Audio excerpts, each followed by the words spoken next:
School Board, Superintendent, District Staff, and Community. The time is now 3:35 p.m. on Thursday, July 31st, 2025, and I call this meeting of the Edgewood Independent School District School Board to order. Roll call. Ms. Martha Castilla. Here. Mr. Frank Espinosa. Present. Mr. Luis Gomez. Present. Mr. Rudy Lopez. Present. Mr. Michael Valdez. Present. Mr. Delgado's on his way, and myself, Dr. James Hernandez, is present. Let the record show that a quorum of the Edgewood Independent School District School Board is present, that this meeting has been duly called, and that notice of this meeting has been posted in accordance with the Texas Open Meetings Act. Next item, communications from citizens. Mr. Espinosa. Board policy BED local limits public comments to specific agenda items. Any speaker that deviates from speaking on agenda items will be ruled out of order, and they will forfeit the rest of their time.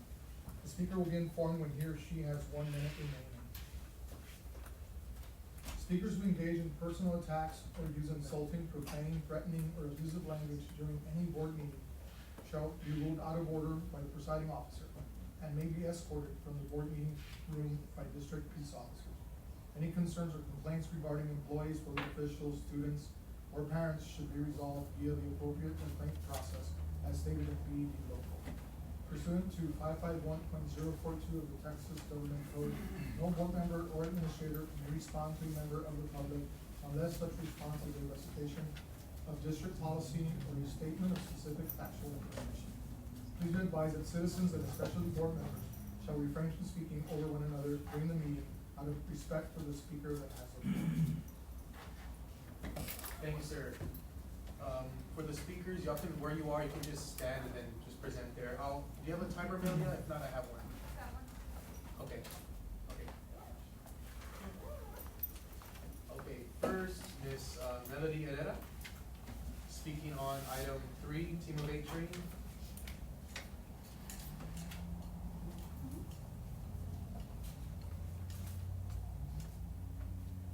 Good afternoon, board members, superintendent, and senior leadership. I am here today to ask, as you do your Team of 8 training today, that you make sure that it is actual Team of 8 training and not just to check the box. Today, I was not given the opportunity to make a public comment at the safety committee meeting because I was a few minutes late. Even as the co-chair was asking for a form to be given to me, even though the meeting hadn't started yet because they were waiting for a board member to arrive, who ended up not even arriving to the meeting. I understand that plans change and there should be a backup plan if a board members can't make it or if they need to leave a committee meeting early. Also, I think there should be a transparency on how committee members are selected and how they apply. These policies that are put in place by you, the school board, who are elected by the community, are disappointing. An exception could have been made to allow me to speak, but instead, the superintendent is allowed to silence the community, even though throughout the presentation, the chief, the co-chair, said they welcome input from the community.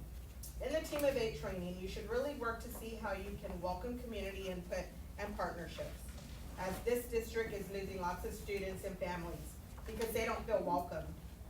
I was really disappointed at the last board meeting when the majority of the board implemented a policy that discriminates against students. Every student should be welcome. Just because they need specific resources or equipment or have certain grades in the past should not give you, the administration, the vote to deny their admission because they live outside the district. This Saturday, the community will be seeing the walkout documentary, and it is disheartening to see that this district still has not reached its full potential, which is a major disservice to our students.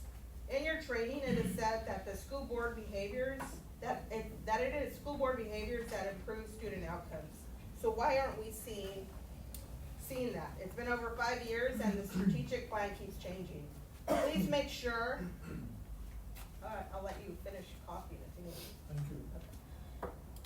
Please make sure you, the board, are truly monitoring progress and ask questions. In a few weeks, I hear TEA grades for campuses will be released.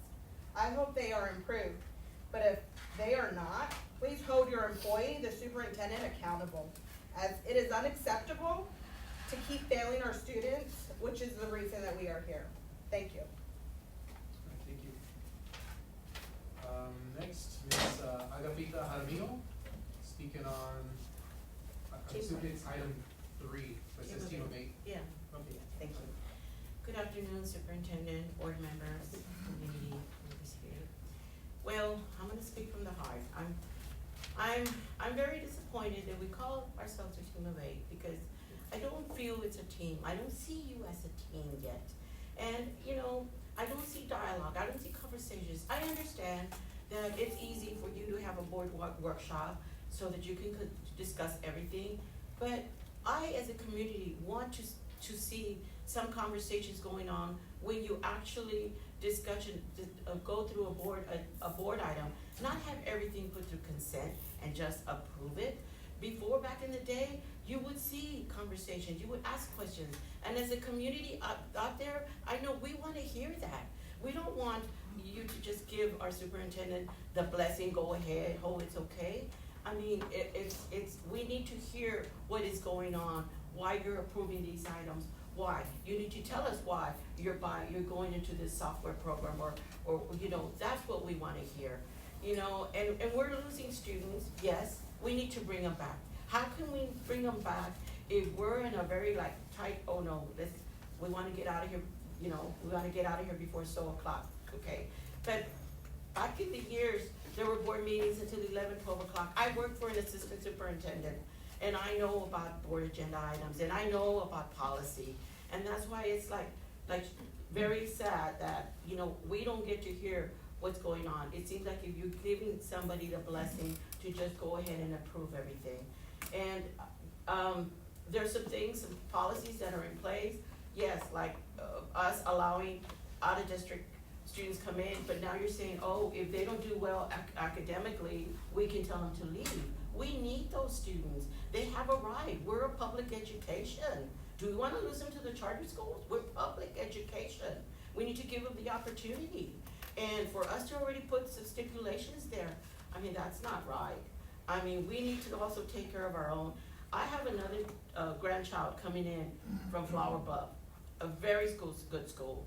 And I'm putting her Las Palmas, and I will be on top of it, and I will hold you accountable if my granddaughter falls behind. So I'm gonna keep on speaking.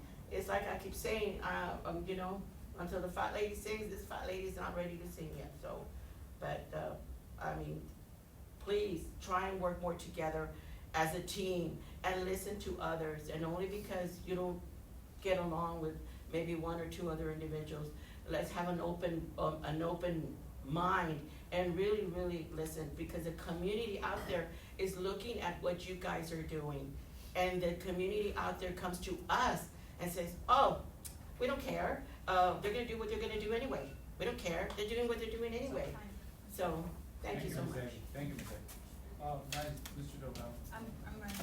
I didn't want to interrupt you. Oh, I'm sorry. No, you're good, Ms. A. He's right there. There you go, see. Okay. I texted you over there. Okay, There you go. all right. Mr. Delgado has arrived. I have it right. Next, Okay.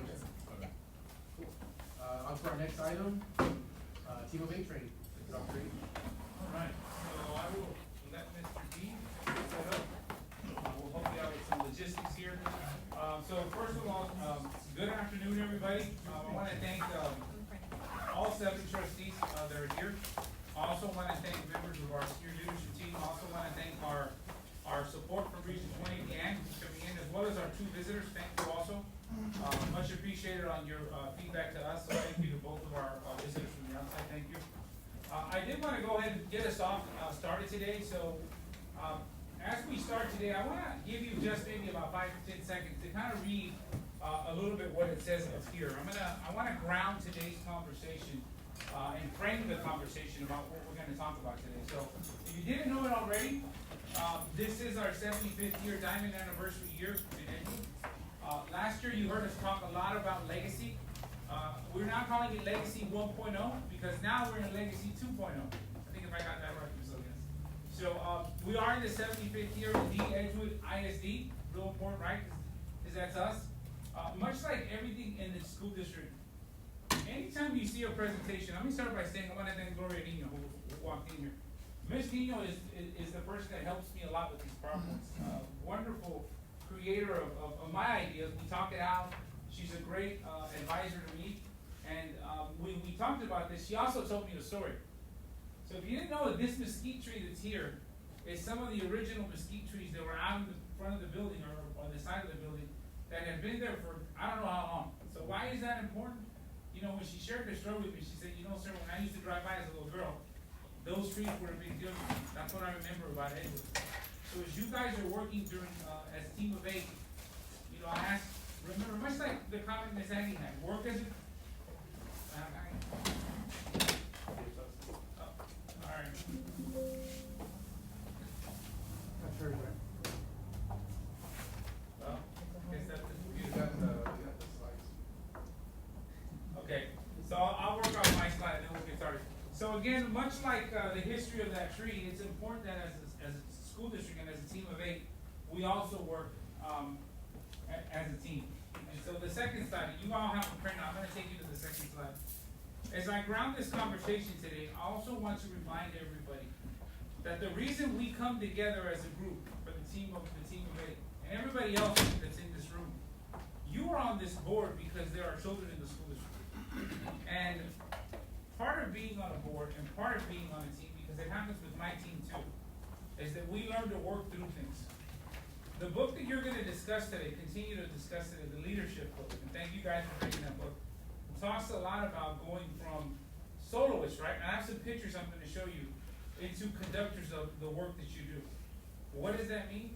He talks a lot about, in the Maxwell book, a lot about humility and understanding that you don't work as a team if you don't try to understand everybody and if you build trust. So for my 2 board members that went with us this weekend to Holdsworth, there's going to be some things that I'm going to bring up that will hopefully jot your mind from this weekend and that I may ask you to comment on. And this screen is completely stealing my thunder. And so,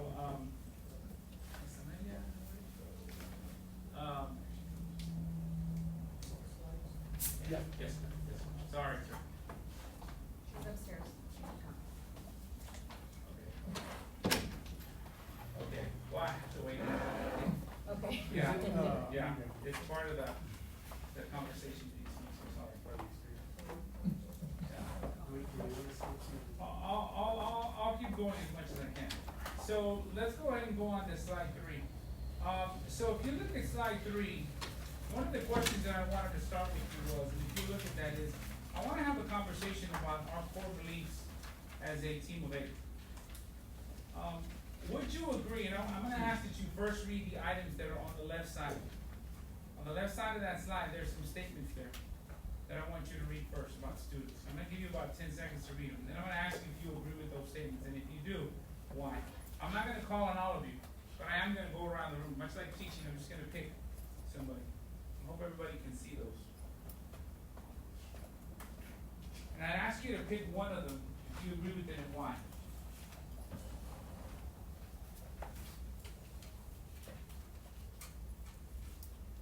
Mr. Frank, Yes. can you tell me which one of those resonates with you? Every student has value. Every student has value. Tell me why that's important. Well, because every student has needs, every student can benefit from our district as far as education, as far as all the help from counselors, our teachers, our coaches, staff. You went exactly to where I wanted you to go. So yes, in fact, it's not just the academic part of what we do. It's also the social emotional support. We're on slide 3 now. There you go. I got it from here. Got it. So all students come whenever you said. Okay, I'm gonna stop right there. Mr. Lopez, which one of those resonates with you? One that stands out the most for me is that every student deserves a seat at the table of success. Tell me what that means to you. You know, coming as a community leader, my belief has always been that everybody has to have a seat at the table. Everyone deserves to be heard, and everyone has value to the point that what we learn, we need to pass on and teach on to others, and if not, then it stops there.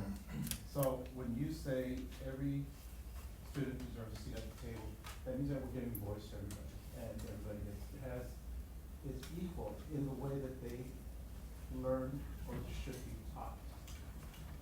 Thank you. Mr. Valdez, which one of those resonates with you? Which one of those? Any of those resonate with you? Right now, none of them, I can't think of any, just because the FDA logo, we talk about all students, preserve, see the investment, that's not what the policy is. So your answer is no, none of you resonate with you, okay, we'll take that into account. Anybody else in the group, anything that resonates, yes, Mr. Gomez? Students have had the answer to our responsibility to help them realize that gift or value. And tell me what that means to you, sir. I read that and I reflect back to when we visit with students during lunch and we listen to them talk. And it seems to me that they feel like they're valued in the district by listening to what they say. Thank you, sir. And thank you for using an example, because I know all of you have either been at different events in the district, so anywhere we can, that'd be great for you. So now let me take that over to trustees. So you'll notice that a lot of these things also mirror the students. You know, at some time in your lives, you too were students in the school district. I know because remember we had the big campaign around Somos de Aquí. So if we say we believe that all students can learn, on all the other ones that were discussed there, the question would be, do we believe that for us as trustees? And I ask you that because we're not always going to agree on things. That's part of being in a democratic society. That's going to happen. You know, I heard this weekend when we were at Holdsworth, because remember, we were there with trustees from across the state who were dealing with very similar circumstances as we are, and that's really important. About humility. There was a young lady that sat next to me from, not the superintendent, for those of you that were sitting there with me, but a board member from Plano, who talked to me a little bit about some of the struggles they've had and where humility is such an important part. She's been on the board for 25 years in Plano. They just went through 4 closures of schools, which caused a lot of issues in that community. But the one thing that she was teaching me, she was telling me, is the humility to be able to say that we don't know as board members is really important. Because we're modeling behavior for future trustees. I'm aware enough that I'm not going to be a trustee forever. But I love Plano, I love my community, and that's more important than me. And I think that's important. So anything here resonate with any of you, but now thinking of it in terms of the trustees. Ms. Castilla, anything? Or Mr. D, you look like you were going to say something. To me, I just like, as far as the trustee one, it's just, all trustees are like, I mean, going down to anyone who's been on the board the longest, anyone who's just brand new. I mean, as far as coming on, I didn't know anything coming in. Now, like I said, I know a few things compared to what I knew about a week ago. Going in the whole board actually taught me something that I didn't know, so it was very educational. So I appreciate that, because to me, that's a sign of humility, and I think I said this to you the other day. I know the first few years on the board are very difficult, they're challenging, there's a lot of information being thrown at you, and I respect that. So I wanted to make that point because if we believe that our work is to support students, then we also need to believe that we also can work into the lives of trustees too, because ultimately you're the governing body of the district. So with that said, these are the intended learning outcomes for today. So I'm not gonna read those to you, but I will highlight our learning definition, because you'll see it come up throughout the day today. It's about people matter, growth matters, and goals matter. I haven't even gotten into the competencies yet. That's gonna come with time. Anything we're doing needs to be a slow roll. But I also wanna remind you of our learning cycle. You recall, during the spring, during February and April, we did a lot of learning around how do we lead self? How do we learn to lead as a trustee? One of the things that were explicitly and intentionally taught to us at Holdsworth, and the same thing with Lone Star Governance, is that we are the genesis of the work that we do. So making sure that as board members, we are working to build our knowledge, staying humble, asking questions, and learning from other board members is really important. As we move into now July, now we're starting to talk about how do we lead others. So I wanted to just ground that, because as you can see, I won't read the rest of them. That's the work that we will continue to do in the fall. We'll move into how do we lead leaders, and then ultimately next spring, how do we continue to lead the district? And I share these things with you because part of the teaching we get is that as members of the board and as superintendents and leaders, we also have to consider that we've got to better our skills in the work that we do. Adjusting to the applications of the work we do and valuing the work we do. Because you're developing personal identity, that's what you're doing as a school board. So I wanna go ahead and move us along. Today's training is part of your board responsibilities. These are the ones that are listed there. It's also part of our work to develop an effective organizational framework. It is also aligned with our board operating procedures. You're gonna hear me talk about those towards the end of the day today. That is part of the work that, this is the Bible, if you will, that the board votes on. We voted on it this spring. And so these are the rules that we follow, part of the board operating procedures. To explain a little bit of the genesis, because I think there are still some of you who were on the original board. Remember that the board operating procedures were also created during the time of the state takeover. It was the recommendation of the state and of that local group that certain policies be put in place to make sure that board members and administration stayed within the work, the scope of their work. Administrative and then governance. That's important. I think some of you who were at Holsworth also heard examples, maybe in your individual conversations or in the group, of what constitutes administrative, what constitutes governance. And this isn't because Dr. A says it. These are all former students in the Charles Budd Foundation that works through this work. So again, this is not something that I teach. This is something that's taught across the state. And so I wanted to make sure and connect that for you. And then also this is part of our Vision 2028, which you can read all of these. The one I always focus on is this one. Now I will say that journey is not an easy one. I understand we have policy. I understand we have regulation. You're going to hear about that tonight from Mr. Chavez. But no policy and no regulation exists in a vacuum. It is guidance. And these are things that we look at so that we can make sure that we get every child possible to that #1 outcome, because almost 8,000 of them come in different realities. And we have to be respectful of those realities. And so again, that's important as part of our Vision 2028. As the superintendent, the work that we're doing today is part of my responsibility to make sure that I am held accountable for these areas. Again, putting it out there so people can see it. And of course, that also aligns with running an effective organizational framework. Which brings me to today's conversation. So let's talk a little bit about what we discussed the last few months. So it's gonna be a little bit of a quick cheat sheet of what you're about to talk about today. Because this is part of the legacy the 7 of you as board members are building. And this goes for all 7 of you. The team of 8 and the 7. This is part of the work we're doing, the legacy we're creating as a group. So as I mentioned earlier, that is part of the John Maxwell Leadership book. For next time, those are the next chapters that we're going to ask you to read. So early plug, I'll do it again at the end. So let's talk about chapter 1. So I'm going to stop right there and give you just a few seconds. And I like to use pictures because sometimes it's just easier to remind the mind. Tell me, what do you see when you see this picture? Who hasn't talked? Any volunteers on this one? What was chapter 1? What do you think chapter 1 was trying to teach us? I think Dr. J? Yeah, I mean, it's been several months since I read it, but I mean, the idea was, you can only do so much as an individual. And it's great, you have your own capacity, your own hours, but once you move from just working alone to working in a team or leading a team, that's when you can really see that, that larger impact, that critical mass where things actually start moving. Because, it's very easy. The easiest thing to do is just, no one's gonna help me, I'm gonna do it myself. But going from being an individual to working on a team, that it requires you to change, it requires you to adapt. Some people can do it, some people won't, but it has to come from within. If you want to make a larger impact, it's going to take a larger team. And I think we see that in our organization is an example of that. We're not one individual board member, we can't make decisions unilaterally, but when we work together, that's when we can make that impact. Same with you and your team. If it was only you doing all the work, well, we wouldn't get much done. You have a team, that you rely on, and we have you to rely on to conduct that team. So thank you, board, for that support with the team, but that's spot on.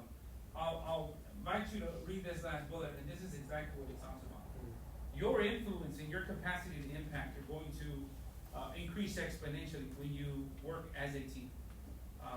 The board operating procedures say that too. The board operating procedures say that you are a body politic when you're as one group.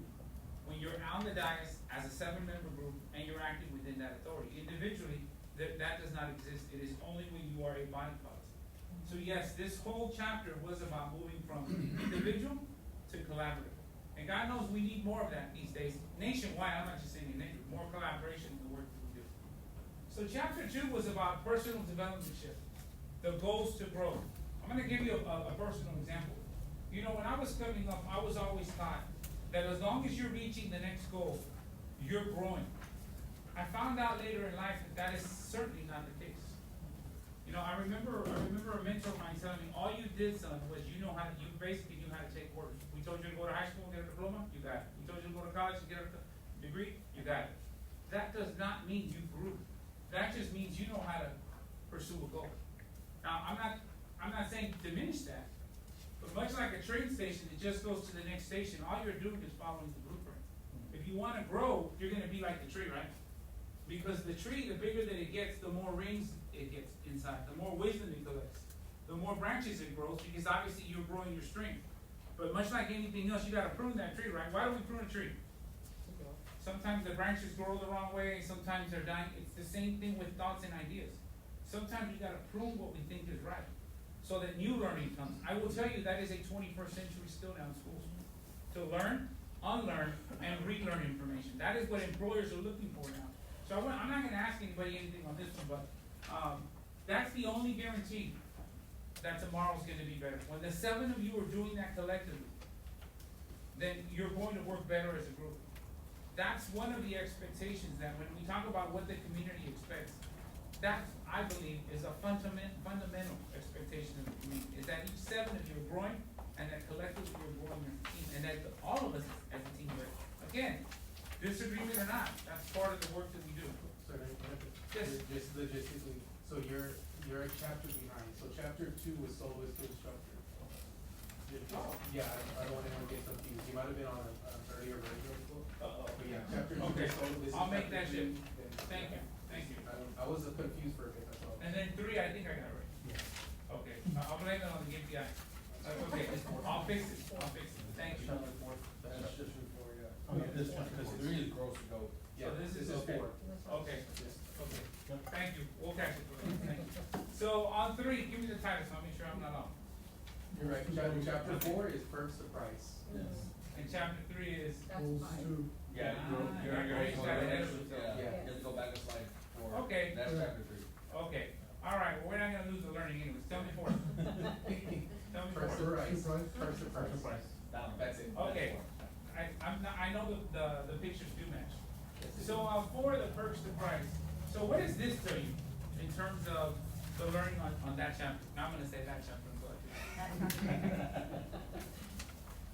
Tell me what you see here.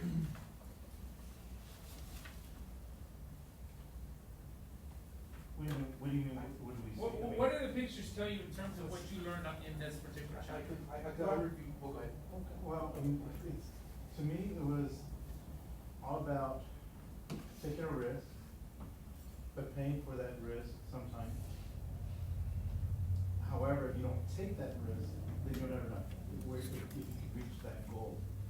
But along with that, it also talked about, part of the price that you pay is to look out for the people behind you all the time. So helping people up. Right. All right, anybody else on that particular time? That's what a leader does. When anybody in need. People are gonna follow you, I mean. So there's titles and then there's influence. That be a true statement? Right, title is one thing, influence is another. But if you're not ready to lead and teach, then you have nobody to lead. I like the analogy, so the reason I put this picture, is because the analogy that he gives in the book is about the farmer who plants the seeds. It talks about you have to plant seeds early to later in life be able to reap the benefits, or sow, what you get. It's like planting, what are you gonna get from the land? And the same thing goes with relationships. If the relationship is going to be productive, and in this particular instance, our relationship as a team of 8, the benefit to that is what the students get in the schools. If we work collaboratively, or we work through our challenges, because I don't wanna be Pollyanna shielded. This team of 8 is also about being honest and direct.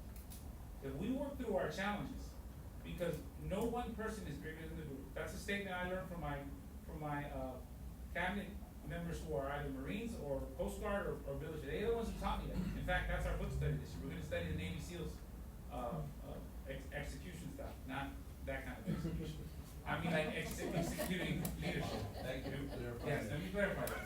But it talks about you have to do the work early to be able to show the benefits of it later. The same thing on this. It takes a lot of work to go get up because not everybody makes it to the top of the mountain. They just don't. And like you said, sir, you gotta help somebody up. Yes, And the book says, that I marked this, says that as you encourage them, you become encouraged. It says it creates a positive cycle that everyone keeps moving forward. So long as you are willing to, I guess, learn or take some type of, what's the word, I guess encouragement from anybody. And all you're doing is, it's just a perpetual cycle. If you're learning something, you're always gonna be encouraged, you're gonna help each other out. It's just, that's the way I saw that, so I like that. well, thank you, sir, for sharing that. What I'm gonna say to you that at all costs, keep the mission among the 7 and 8 of us. That's the responsibility and the commitment I'm sharing here publicly with you guys. Is that my focus is going to stay on the work. I understand the need to live in a democratic society, but the focus of the work is going to remain the same. Again, that's why we are working as a team of 8. And again, I think it was you, Mr. Lopez, who mentioned earlier, there's levels of humility that this, I think it was you, Mr. Lopez, that this work requires. Being humble in this work is important. I'll give you an example that just happened. Because I've been in rooms where somebody corrects somebody, and now I'm gonna step back and get mad because you corrected me. Well, you can't correct me in front of people. You notice, other than my gimpy eye joke, I don't take it personal. And it's not because I'm doing this for you or for the camera or whatever. I'm like this all the time. That's part of the work. Now, here's the caveat. Did you plant the seed? Because I'm also human, like me, you're human. So that's part of what I've always tried to do with the board, and because we're not board members all the time in terms of when we're out of the study. What's important is that we do that with everybody when we come into contact with them. Students, parents, teachers. That's why, let's go eat with the kids. In a couple weeks, I'm gonna start badgering you. Let's go out and do the card duty, start a school. Let them see you, because you're the ones who serve them. That's extremely important. So, I'm gonna move on to the next chapter. Thank you for well, I guess I got a chapter ahead of myself. Well, this is just the preview of what's coming. When we meet again, this is about coaching. I know everybody knows Coach Pop. And if there's another graphic that somebody sent me where it's got Coach Pop in the middle and all the coaches he's influenced. You think about all the ones that are now head coaches. So you talk about planting the seed. You talk about moving from pleasing people to challenging people. You know, this weekend I had to go over and shake her hand. A couple of superintendents. Those of you that were at home might remember this. There were 2 superintendents who said, you know, I struggle sometimes with things because as educators, we tend to be people pleasers. You ever remember that comment? Mm-hmm. One of those superintendents, the superintendent of the 2nd biggest district in this state, and said that. We tend to be people pleasers. But one thing I've learned in working with my board is that it's not my responsibility to please everybody. My responsibility is to keep the work the work. That is the board has business and I have business. I had a lot of respect for her saying that. There was another superintendent from Clear Creek who said the same thing. We have these tendencies as leaders, but the humility comes in saying, hey, I see that I have that tendency, but just because I want to make you comfortable does not mean that the work has gone away. And that's important because I'm gonna full up front. This is a struggle we have as administrators in the school district. We want to care and love our people so much that sometimes it's like, I don't want to say nothing, but you have to. Because the people who care for you, like they really care for you, they're going to accept that you're there to grow them. And back to, I always ask, did you plant the seed? Did you do the work? That's important. I don't know if people are staring at me. So, I'm going to close out with this. Those of you that are hopers, you might remember this. This was, you know, people always ask, well, what does trust mean? This is probably one of the best definitions I've ever seen of what trust is. I'm not asking anybody to respond to this other than to think about this in the privacy of your mind. What do you bring to the table? Do people know what to expect from you? If they don't know what to expect from you, then you probably don't have this. And that's important. Now that doesn't mean someday, and we're human, right? It may not be happening today. I may not, things happen, right? it's out of character. I might say, you know what, that's not like Mr. G, that's not like Amelia. Amelia walked in on Mac, that's not like Amelia. Because why? Because it's out of her character. But the trust we build is because people rely on us to act. Not in words. Words are beautiful, but that's not enough. In your actions, in how you treat people. Especially when people are disrespectful to you. You still treat people with respect. They don't get to change. I'm gonna tell you what I always tell my team. People do not get to change you. And when they change you, you just lost them. You gotta be who you are. That's why we lead. That's what you guys are. A team of 8. You are leaders in the community.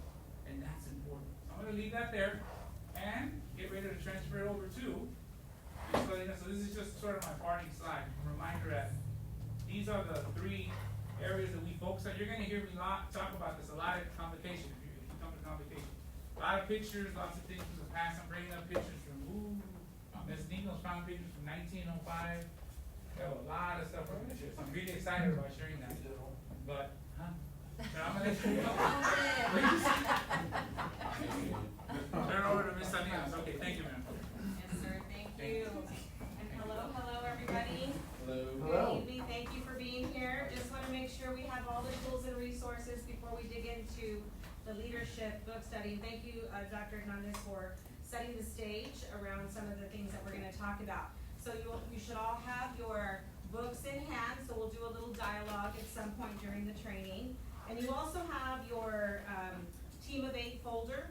In your folder, you received the last time we met, which was several months ago, a little journal, right? So if you wanna go and refer back to the journal, the last time during the session, when we met, you all were able to write down some quotes and do some reflection. So we'll be using that journal during our time here today as well.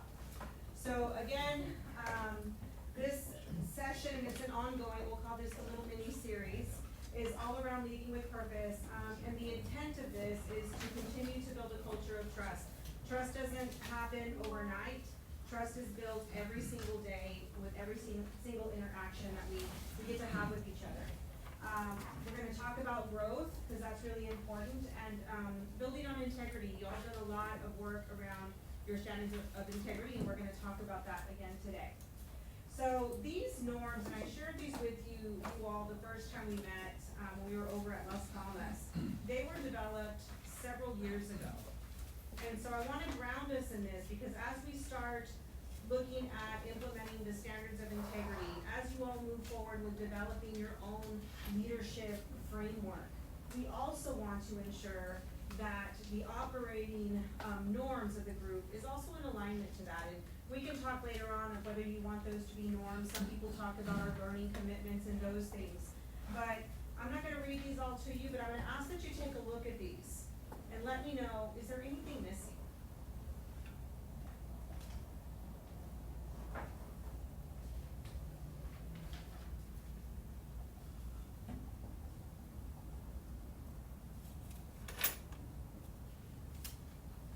I would add, because you asked me a question, I'm gonna try to answer as best I can.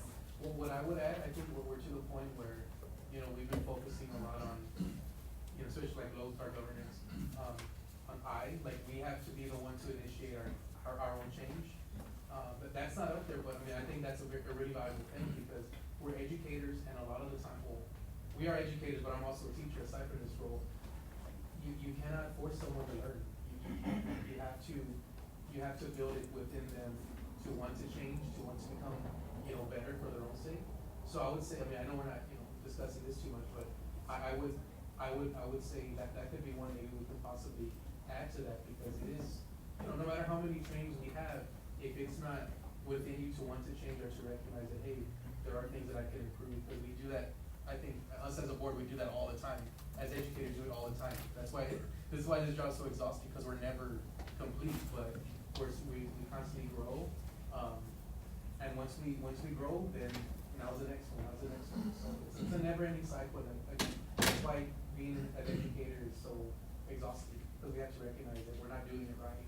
I'm not doing it right, you know, my team's not operating at full capacity. Thank you. But we can get there. Thank you so much. What I'm gonna do is I'm gonna capture thinking, and then as we go through and look at our standards of integrity, you might find that it shows up there, but we're gonna continue to look at both of the norms and the standards of integrity. Yes, sir, Mr. Lopez. I think for me, the one thing that I noticed the other day, I think what's really important to me as a supervisor, going through strength finders and reading through some of this, is to be willing to teach what you know to others.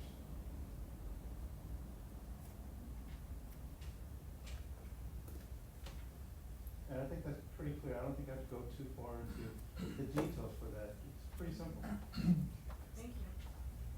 Anybody else feel like there's something missing here? Yes, sir. Number three, Uh-huh. me personally, I've been working on that since I've been on the board. You know, set my personal, I guess, feeling and opinion, or learn how to manage personal feelings, in my opinion, as a board member. Because my background, not everybody understands it, and I know that, but I tend to forget that they don't know that. So, I had to learn that. So the sooner that we realize that all of us have personal feelings, then set them aside, and we have to do it best, or not for me, but for the whole team. I don't wanna interrupt too much, but I'm pretty professional. Yeah, Mr. Ross, great. One of the things at Holdsworth that I'm glad y'all went, I was there with y'all, but I'm glad y'all went. Because we were there, for me, those were either the best boards in the state, or they're going to be the best boards in the state. And we were a part of that group. That says something, and I'm telling you, they have very similar issues. We're not unique in any way in those, whether it was, student retention, teacher retention, board management, superintendent, like, very similar issues. And I guess what I was hoping for, and I've been a trained like that before, but for our new board members, I hope and I think they saw, like, when you zoom out, it's a system, like, this isn't an Edgewood problem. These are statewide issues, these are, sometimes national issues that we're just having to grapple with as much as we can. So I would, Dr. H is always saying, go out, get out of the community, see what else is going on, and you're gonna start seeing similarities. And I think for me, that kind of brings me, like a calmness, like, you know what? Yes, we're having similar issues, we're gonna work through them the best we can, but, we're gonna be okay. And at the same time, also saying, hey, we also need to push, to organizations or to governance outside of our own. Cause we're only a small government, right, for Edgewood. We have larger governments outside of ours that affect ours, directly or indirectly. And I know we're gonna share more of that later, but that's what I wanna mention, Mr. Gomez said, that's like, these are problems to everyone. The board presidents have been there for 25 years, same issues. And we're gonna work through them one way or another. We're gonna keep moving forward. I just wanted to say, like, yeah, I agree with this, but also like to know, respecting like that we also have like our own independence, like our own way how we feel about stuff. So really respect that and like allow better for disagreement, because we're not always gonna agree on everything. Or like I see how you talk about consensus, but like just give some people the opportunity to disagree. Thank you, appreciate that. I'll say that I appreciate everybody's comment, you know, see that. The one thing that I appreciate Dr. J mentioned, because, as a superintendent, I'm learning too, I mentioned the story about the two suits and what they said. Sometimes it's important that we zoom out. I forget that too. I hear that at our regional advisory, our superintendent meetings too. Don't forget to zoom back out, because you can also get so caught in your own world and you think that the world's falling apart around you, when in reality, someone else is struggling about the same. So, agreed, some of the districts that were sharing very candidly about their struggles. And I asked a couple, what do you do when you work through this group? What are your steps? And they talked very similar to what Mr. B said. We learn first that we can disagree, and that's okay. We talk in the back, and it stays there and it's done. And then we've had seasons where it wasn't like that. We've also had to teach new board members, again, this is supporting a board member. Take a wait and see attitude. School district's a lot of work, it's a lot of, things to do. And so, the zooming out is really important. I applaud y'all when y'all go to different things, but whether it's Holdsworth, the Master Trustee Program, when you're presenting at things, those are opportunities for you to hear from someone else who's not in your who's put in your shoes in a different reality. So, all that to say, thank y'all for being so candid about that. Thank you. If there's nobody else that wants to say, yes, sir, Mr. Espino. So back to respect, but respectful of others, your peers, the executive team, the community as well, right? The district. But, that number one and number four, Yes. I'm sorry, First number one and number five, Okay, I would, now, I would wanna combine those. okay. I don't, So you would like to Because- combine 4 and 5? number one and five. I'm sorry. 1 and 5, okay. They're similar, I think, when we first started with the board manager, we didn't know anything. We had to learn, we had to figure it out and quickly. And the district doesn't work like that. The education system doesn't work like that. It's very slow. Nothing against you guys, but coming from the corporate world, I mean, we have to make a decision within the hour. Because we're gonna lose a sale, we're gonna lose a profit margin. So here, it's a different profit margin, but it takes a long time. So- And I wanna recognize Frank, cause he was selected by the governor's team, the commissioner's team to be on the board of managers. And he's still here. I think Marcia, you as Martha well. was too. I was Are the you the first last? one voted in. Oh, she was She was the first one. you're the only one, right? Mhm. She tricked So- back on, she was one of the first, she and, Mr. Romero, if you remember Edward. Yeah. So, I just wanted to mention that because Frank is one of the original board of managers that were here, that were selected by the commissioners, team, and that's a lot, Yeah. Thank you for that. That's a really good, way to look at this in a different way. So I appreciate the feedback and insight.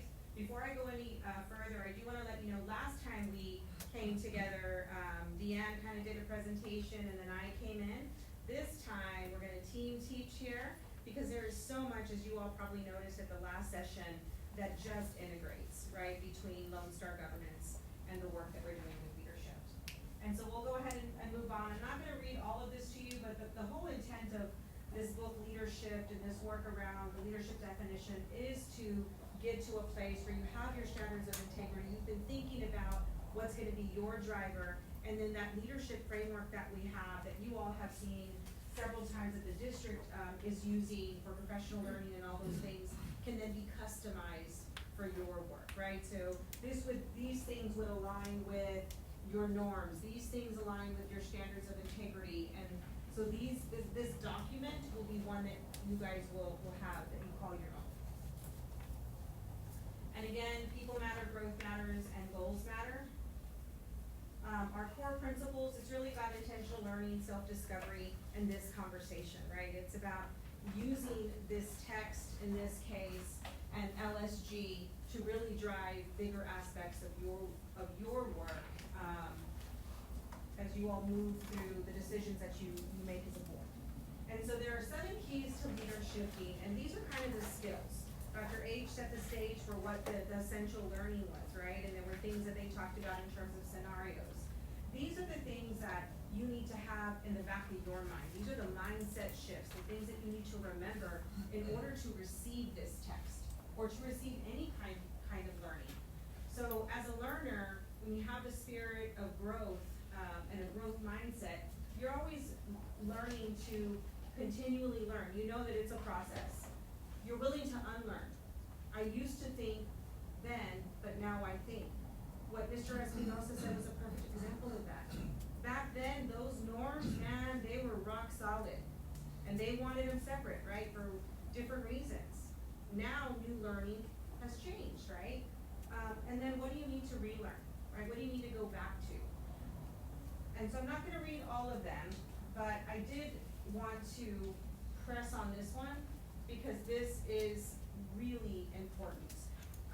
And then the other one, especially from your vantage point and your seats on the board, is to move courageously in the midst of uncertainty. And we have a lot coming our way, right? I don't know if this you ever get to a place of calm. Even as a teacher, I always felt like, well, I have my lesson plans great, I'm gonna start the new year, not have to worry about that. Dr. Jason, that doesn't happen, right? You gotta constantly be going back to to those lesson plans. And so now, I'm gonna turn it over, to Deanne, who's gonna talk us through a couple of LSG connections. So, let's go to the next slide. I'll let you flip for me. Okay. So why Lone Star governance? Why would we wanna live Lone Star governance? Are you living Lone Star governance? Take us a couple seconds to think about that. And think about it through the lens of the shirt that you have on, saying legacy, some of the slides saying legacy.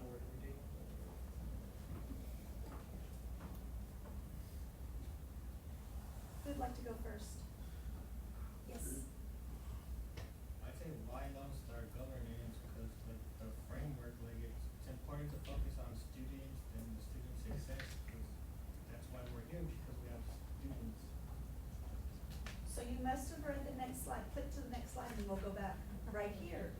The board shall provide oversight regarding student academic achievement and strategic leadership for maximizing student performance. Oversight, let's go back to the slide. So you already got that for us. Back, Oh, sorry. one more. Why us living Lone Star governance? For me, a couple things, and I wanna keep reminding people, cause I think we had a discussion this weekend at Holbrook. There's less than a handful of districts doing Lone Star governance in the state. I think there's like 4. That are Alright, doing it with fidelity. with fidelity. And really internalizing it and wanting the best for their students through Lone Star governance. They want the best for their students, but that vehicle, that structure that this gives you. And can I ask you, do you think we're doing Lone Star governance with fidelity, or is that? Y'all are doing a great job with Okay. Lone Star governance. Okay, so, cause it is a choice, we don't have to do right, correct? We don't have to do Lone Star At this governance. point it is. When we were working with my colleague and I, who's now since retired, when we were working with the board of managers and the elected board not serving, I have a couple in here that we spent a lot of time working. It was that why should we be living Lone Star governance? What kind of legacy do we wanna leave? We were talking about that way back then. So yes. And I guess to answer your question, for me at least, because it's evidence-based, it's based off of best practices, it's based off of the outcomes. We're kind of working backwards, it's like, hey, these are the outcomes, this is what boards do, superintendents do, districts do to get to these outcomes. And for me, it's about the evidence, it's about the data that support it. And it's also about adding it comes through the lens of the requirements by the State Board of Education, where you're looking at vision and mission, and you're looking through structures and processes and all of those pillars that school board members must look at. It's embedded. Yes, sir? I have a question. Yes. My question is like, cause we're talking about Lone Star governance, but like, I still don't get it, like, you mean like we have goals like 0 to 60, like, say some goals right now we're at 45, but after that 60, like, once we get there, like, there's still like only 40%, like, the other 40 that, like, aren't there, like, where everyone else is supposed to be, so that's the part I still don't get right now. So you're looking at your internal goals based on that? Like, Is that the? the goals, like, Okay, so, thank you for that question.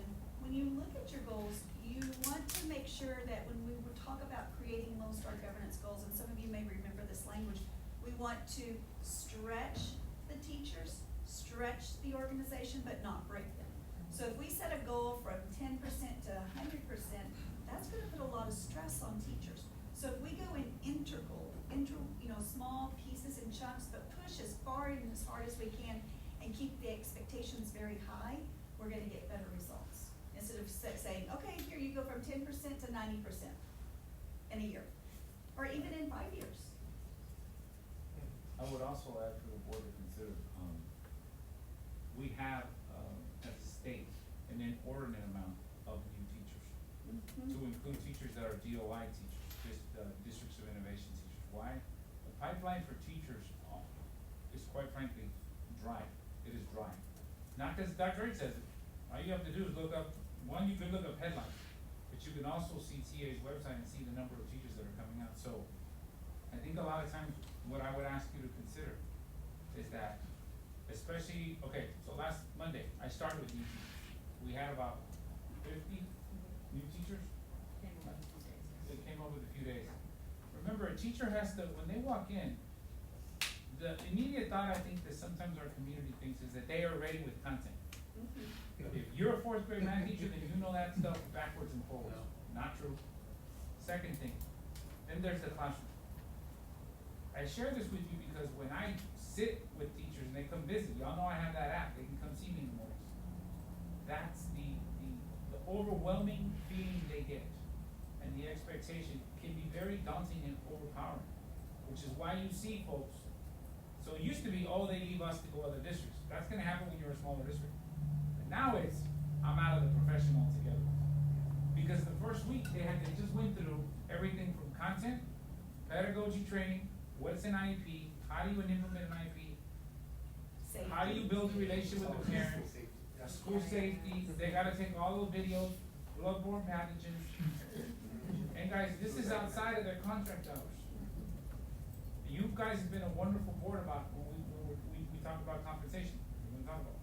But those are just factors that I'd like for you to consider, because I understand the need for student outcomes, that's important, I don't, everybody sitting in this room is the outcome of a public school system, I know because I've talked to y'all, so I know, I can say that confidently, everybody here is a public school kid.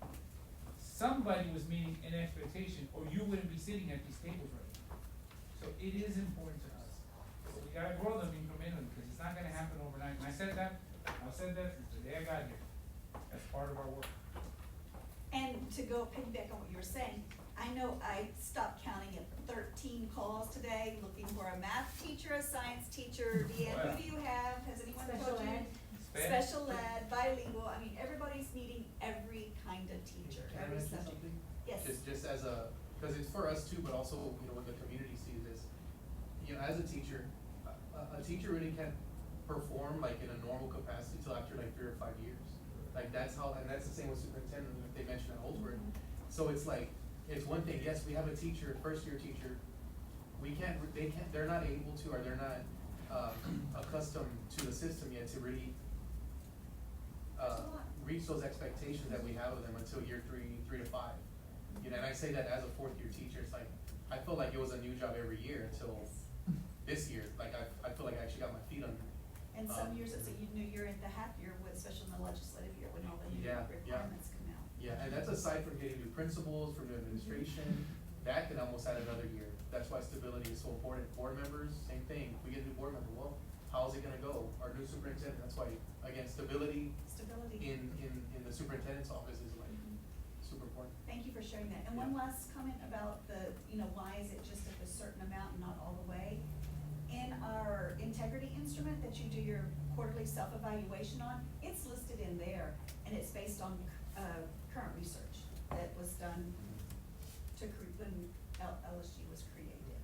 So, we'll go ahead and move on to the next. Next one, everybody knows the saying, what's the saying? Student outcomes don't change until adult behaviors change. We're gonna talk about changing some of those adult behaviors today and what your progress has been. This is a TEA slide that we're looking at about understanding LSG. We're gonna focus on the 2 that have boxes around them.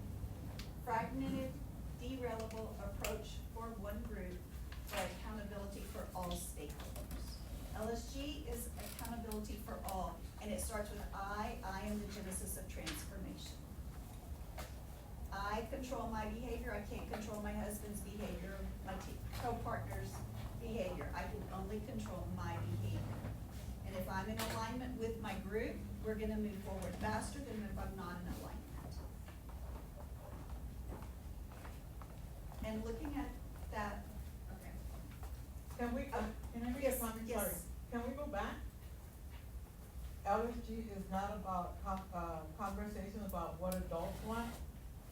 It's not about keeping the status quo, and it's not a quick fix. We need to remember that. Because, whatever was happening before, we can't keep that status quo. We need to change the situation, and it's not gonna be a quick fix. Thank you. Thank you for bringing that up. And so, as we go through the rest of the slides, want to anchor in accountability for all, and then also conversations about, when we think about change of mindset and a commitment, this is kind of the commitment you've made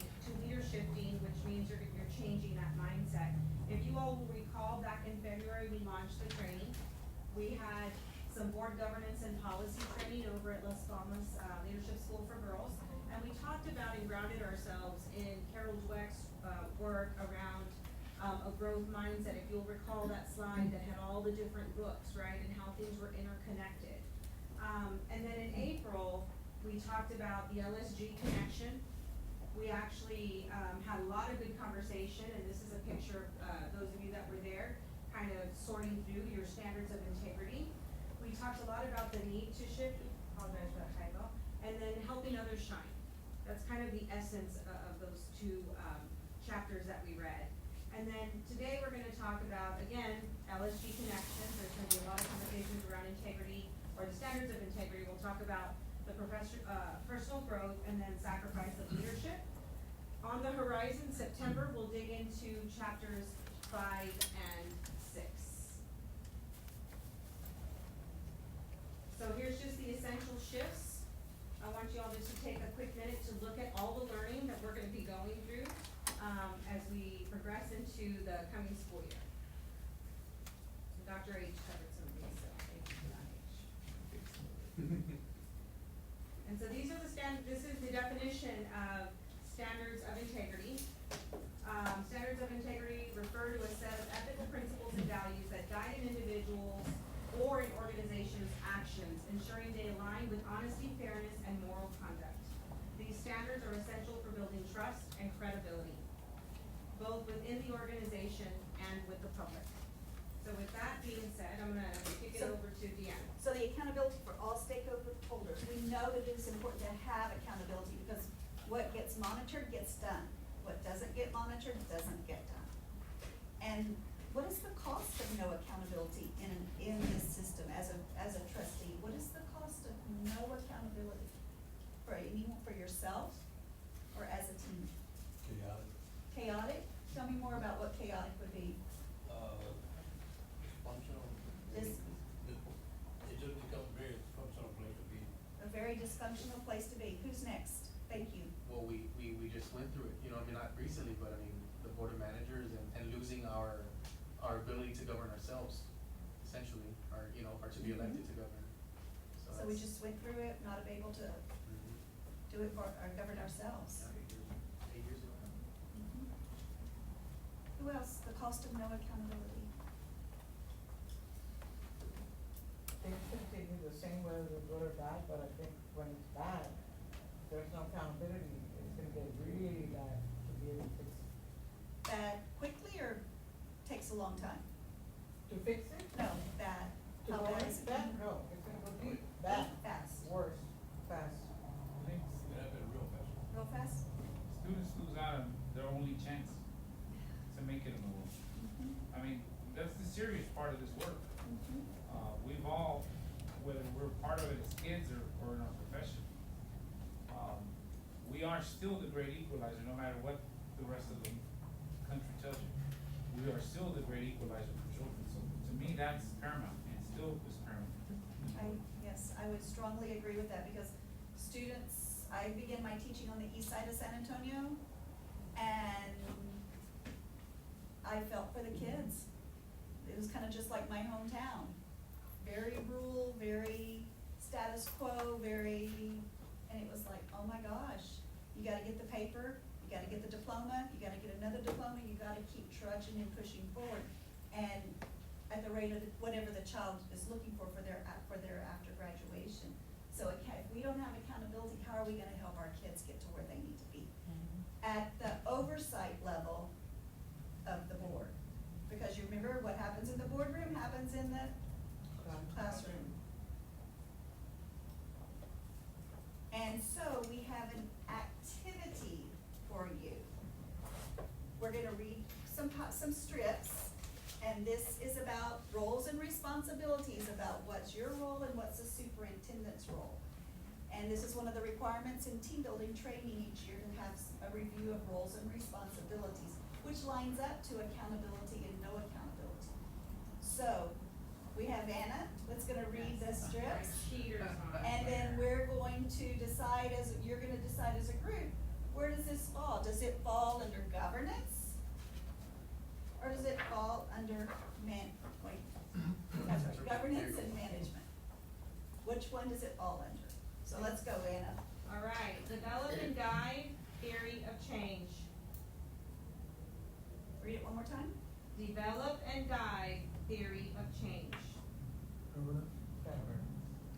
So there was a theory of action that was created during Lone Star Governance. In those beginning sessions right after, you had a theory of action. So we did this at Holdsworth, so and I got 100. Okay, well, then you answer. So I'm not gonna, You can respond, no, I wanna. because I may have different strips in Holsworth. I do 100, I get 100. Oh, they were giving hundreds away? Yeah, they're giving away that. I may have more strips. Right, so yeah, they said, Because this is an activity that my colleague and It's I used to governance. do. Governance. Governance? It's governance, that Yes, is because correct. you're guiding, you're overseeing the district. All right, the next one, recommend personnel appointments and terminations. Management? Yeah. And you guys can say Good job, management, or you management. can say superintendent, because that's your one employee. All right, coordinate the development of strategic plan alignment with theory of change. Governance. Ooh. Okay, ready? Coordinate the development of strategic plan aligned with theory of change. Coordinate Coordinate. the development of, who coordinates? Who coordinates? I hate to say it, but- Superintendent. Yeah, Rudy, you were right. Superintendent. Good job. Management. Testing. Manage day-to-day operations of the district. Oh, that's an easy one. Superintendent. All right, yes, superintendent? Okay. Superintendent. Hire and evaluate the superintendent. Board. Awesome. Delegate executive functions to the superintendent, refer constituents to appropriate administrator. Governance. Governance. Prepare annual budget and district goals based on priorities discussed with the board. Oh, well, no. Prepare. Yeah. Management. Yeah. Who prepares that? Yeah. All right. Establish policy needs and adopt policy. Establish policy needs and adopt policy. Governance. Governance. Draft policy and implement policy. Management. Superintendent management, yeah? Adopt annual budget and district goals. Governance. Governance. Provide financial management and oversight. Financial management and oversight. Oversight. Provide financial management and oversight. Ooh, James? Financial oversight and management. Provide financial management and oversight. I'm gonna say management. I'm not gonna be wrong. Okay, so y'all just went through this huge Wait, thing what was called it? budget sessions. It's governance. It's governance. Yeah, cause you adopt the budget. Yeah, Adopt, no, Yeah. right. okay? All right. No, I'm doing it for the benefit of my team, so I'm I throwing, see you know, that. You're curveballs. throwing We're curveballs, relearning too, yeah, it's it's okay, all we're learning. learning, remember? I'm trying to learn. Okay, ready? Provide recommendations on issues under board consideration. Use best judgment in situations not covered by policy. Provide recommendations. Management. Vote on personnel appointment or termination recommendations made by the superintendent. Governance. Governance. Board. Manage district spending and operations. Management. Superintendent. Require the superintendent to provide regular reports on progress and management. Governance board. Keep board members fully and accurately informed about the district. Management. Yes. I think I can understand you. She'll be hot,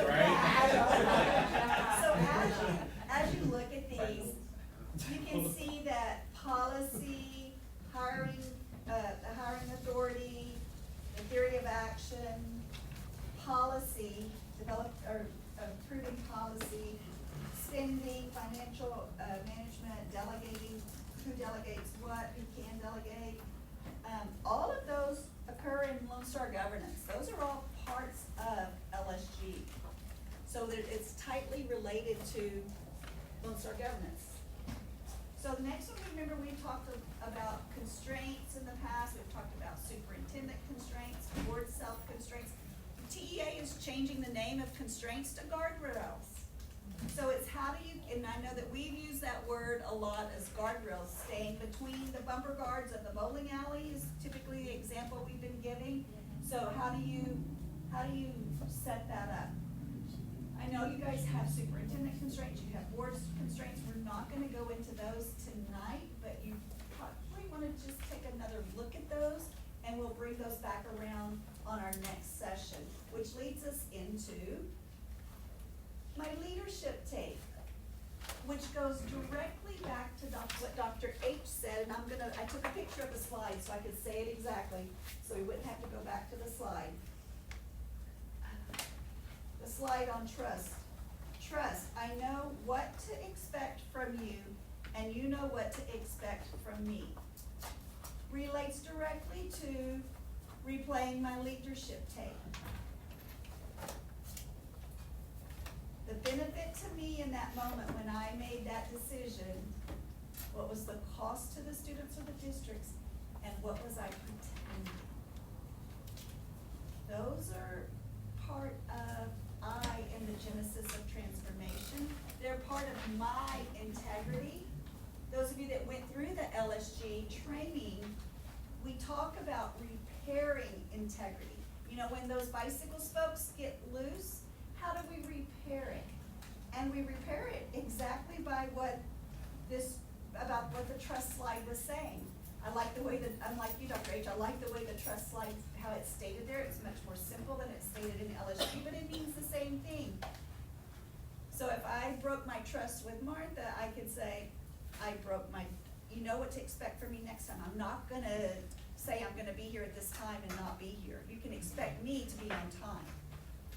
That's just a very simplistic, where I broke the trust, but every little time you loosen that spoke, that trust gets further and further away from where it needs to be. So continue to remember the benefit for me in that moment when I replay my leadership tape. There's always gonna be a cost to students or the district, and you were pretending something. Well, I know we gave lots of examples of these at last time, and y'all just popped them right out, so I know there's a strong understanding there, but we will revisit that in the future also. Here's just the cards that we were looking at, but look on the right side. Patterns in my behavior. When I replay my leadership tape, patterns show up in different ways. On the right side, these are just a few of the ways it shows up in your life as a trustee. When you take your oath of office, that's huge. It has a lot of things that I have to have my integrity around that. The code of ethics that you sign yearly. In my community, when I say I'm going to do something, am I really doing it? To the depth and breadth that I promised it to the community or to a fellow trustee. You govern, oversee, overreach. If I am lacking my integrity for something, I'm probably overreaching in my role as a trustee in a properly called meeting with a team of 8 present. If I'm trying to do the superintendent's job, that's overreaching. Oversee is the lane that the trustees are in, and governance. That overreach, that's the superintendent. People typically overreach into that superintendent's position. So am I prepared or not prepared? Did I read my packet to the fullest extent? Did I read everything before the training that we go through prior to a board meeting?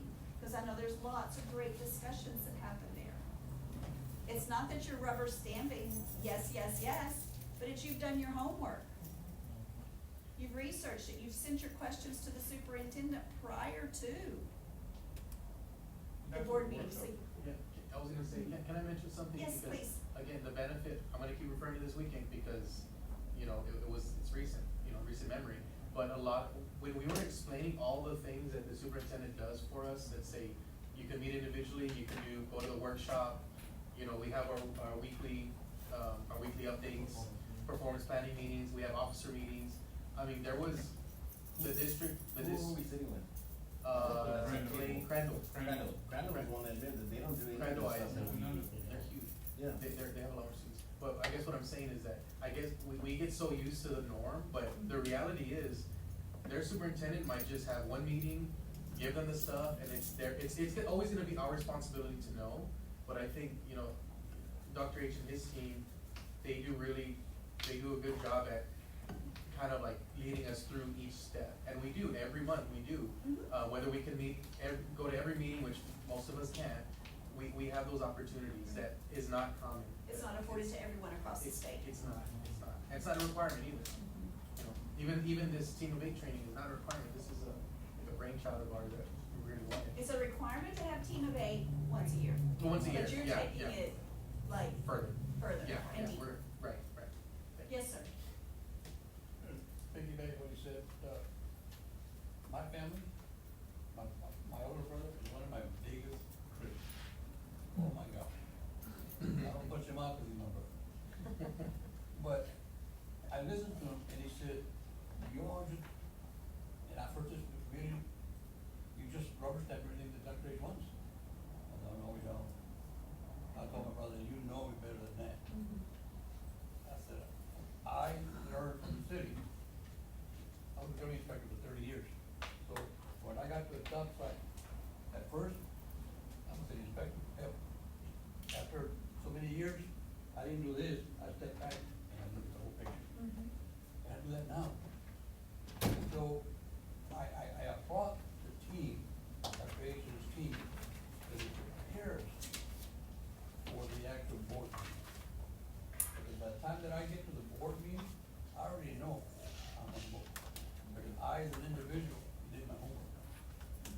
I did my homework. Great language. Yeah, because I wanna make sure that if I see somebody, or I need to have a conversation with my brother, that I know what to tell them. And I can defend myself, and again, I don't speak, out of this city, I don't speak for nobody out there, but for myself. Because I don't wanna put words in nobody's mouth, and I defend myself pretty well. So when I hear people say, well, Robert, no, ask me again, I'll tell you. I've done my homework. I know exactly, I wanna over, cause I've got 2 weeks to ask questions. I got 2 weeks to get it in writing, so if it comes up, this is what you said. This is how I voted, this is what you said. So, that's how I. I just wanna say, like, I guess what we're talking about was good, like the workshops and all the opportunities that we have, but it's not always like that, like, in some months we don't have a workshop, we just have a board meeting, and it's very difficult because in that board meeting, we get everything 72 hours before. Like, there's stuff that, like, I would've wanted to ask during a workshop, that would've gave me 2 weeks to ask the district. Once you get to that board meeting, like, you still don't get the information that you would like, so it's really difficult at those times. And what we suggest, we hear that a lot when we're out doing trainings, that trustees don't feel like they have the opportunity. As soon as you get your packet, you look at it, if you have questions, you shoot the questions over in an email to the superintendent. So the superintendent can do the research and get back to you on those questions that you have, because you should, your best way is to send it straight to the superintendent, and the superintendent, and when you read it, well, I don't even know what this acronym means, or I don't know what this is. You send it straight to the superintendent. I think some of those questions I'll be able to, just add value to the conversation when I go over the board operating. Okay, perfect, thank you for that. So we'll go ahead and go to the next slide. So patterns, make sure that you're watching your patterns. What patterns do you see in your behavior at the board meeting and your choices that you make? Remember in LSG, we talked about breathing as a pattern, that we're always breathing, but we don't really think about it until we think about it, and it's just gonna continue and continue, thank goodness. But how do I recognize my patterns when I replay my tape on my behavior? And you guys are blessed that you have tapes to go back and look at to see how your behavior was and what it happened. And it's how do you show up every time? There goes your mark. No,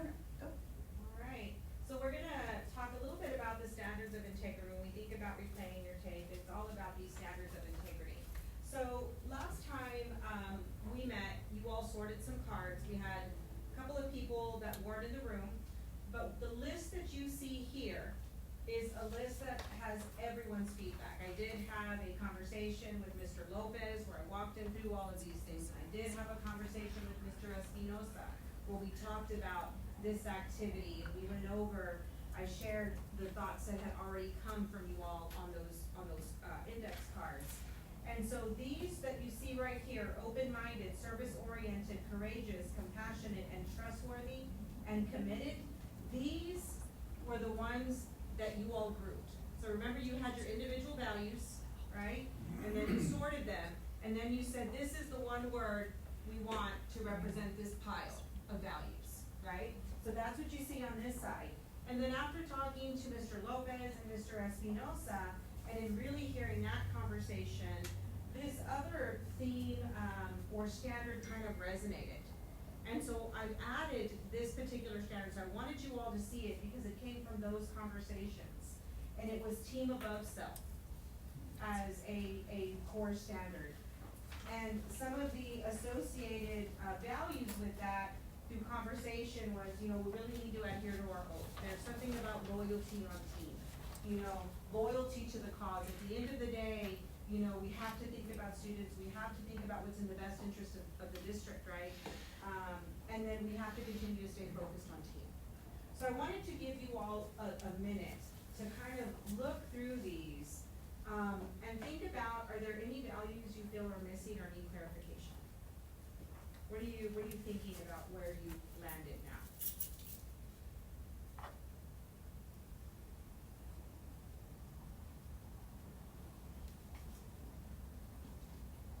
I tell you, I'm reading all that.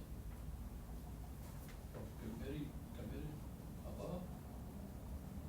I don't even look at this, I read the last. That is exactly up high speed, this is what we should be following. We sort of, for all of us that were in the military, when we got sworn in, man, I learned that in the military. You take that seriously. Loyalty. In my career, loyalty was everything. These resonating right now? And we're gonna bring them back, so I don't want you all to feel like, I need some time to, we know that all of these things need to go back and you need to make some connections, you're probably gonna do some reflections and other things might pop up. What I wanted to be able to leave with today is one, transparency around every one of you has contributed to what you see here on the screen, right? It's a combination of your individual and collective thoughts. Yes, Ms. Castillo? So the core value, the associated value is transparency, and the core standard is service-oriented. Not everybody is service-oriented, right? Because I know there's different types of leadership, and there's servant leadership, and there's leaders that have ego, cameras, microphones, and are on top, which is different type of leaders. But then the service leader is the one that works with the rest, because it's not about, it's outward delivery, not internal. It's not about me. Thank you for lifting that. I think as we go through this, over the coming months, I think what you're gonna find is these are then going to be probably those competencies that you put into your leadership definition. And I also want you to be reminded that we're human, right? Just because you adopt these, or I'm not gonna say adopt because that's kind of like what you do on the dice, right? So just because these are the things, and you might choose to do that, I don't know, but these are the core standards that you all as a team say, we're committed to these, we're in agreement with these. We will continue to refine these, so that they become what you need them to become. But at the end of the day, this is what we aspire to do every single day, every single time we're together, right? When you're out in community, or you're in community, or you're being recorded, or you're not, right? These are the things that you aspire to. So we may not always hit the mark, but at least this team knows that there's some clarity around, hey, this is what we said we were gonna do. How is that aligning to what you just did? Or how you just treated me? I think one of the things that you're saying about this is that it's a living document, and one of the things that I read in here was that he wasn't the same leader that he was when he was 20 years old. He was a different leader when he was Yeah. 20. Yes. So, it's progress, it's work in progress, and it's changing. And just as a document may change as you get older, and your values and your mindsets might change a little bit as you get older. It's the same thing you're saying right here, is that what I see today might not be what I would put it in the order it's in right now. Right. As I get older. Yes, sir. Or as we get new board members, or board members leave, like this is going to, it will adjust, it will change. Yes. But we gotta be willing to make that change. Yeah. Right. Yes, sir. Okay, so I'm gonna walk away knowing we're in a good place with these. Okay, we'll continue to bring them back and connect them in different ways for you. Okay, so we had some conversation around team above self, and I wanted to lift this particular core value that came, as a result of conversation, because this is team elite training, right? And so if it's about team, why not lift this core value? So what I would like for you all to do is just take a brief moment to tell me what you think it looks like. What do you think team above self looks like in practice? Sorry, making sure you're on Oh, I forgot my index cards, but you can use your journals or a piece of paper, apologies. Oh, you want us to write it down? Or Yeah, can you guys can write it down. No, you all can share it. If some of you feel like you wanna share, you can, but this is just some independent reflection. Okay. I want you to begin to think about this, because it's gonna be really important when we start really putting some definitions to your leadership definition framework and competency, because that's the way that you're gonna expect to see your behavior show up.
Now, some of you already done, we're just gonna wait for a few others to finish their thoughts. And I'm gonna aggressively monitor, that's a classroom strategy where I'm making notes, you know this one. Okay, checking.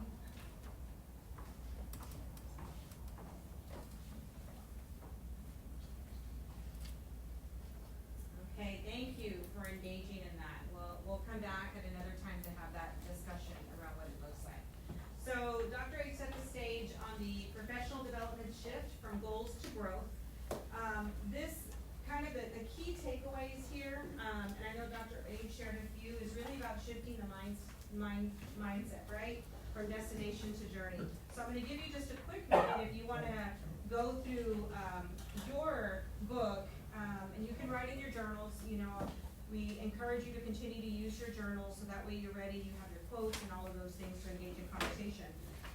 But is there anybody that wants to kind of share any quotes or something that they read, around this, particular chapter?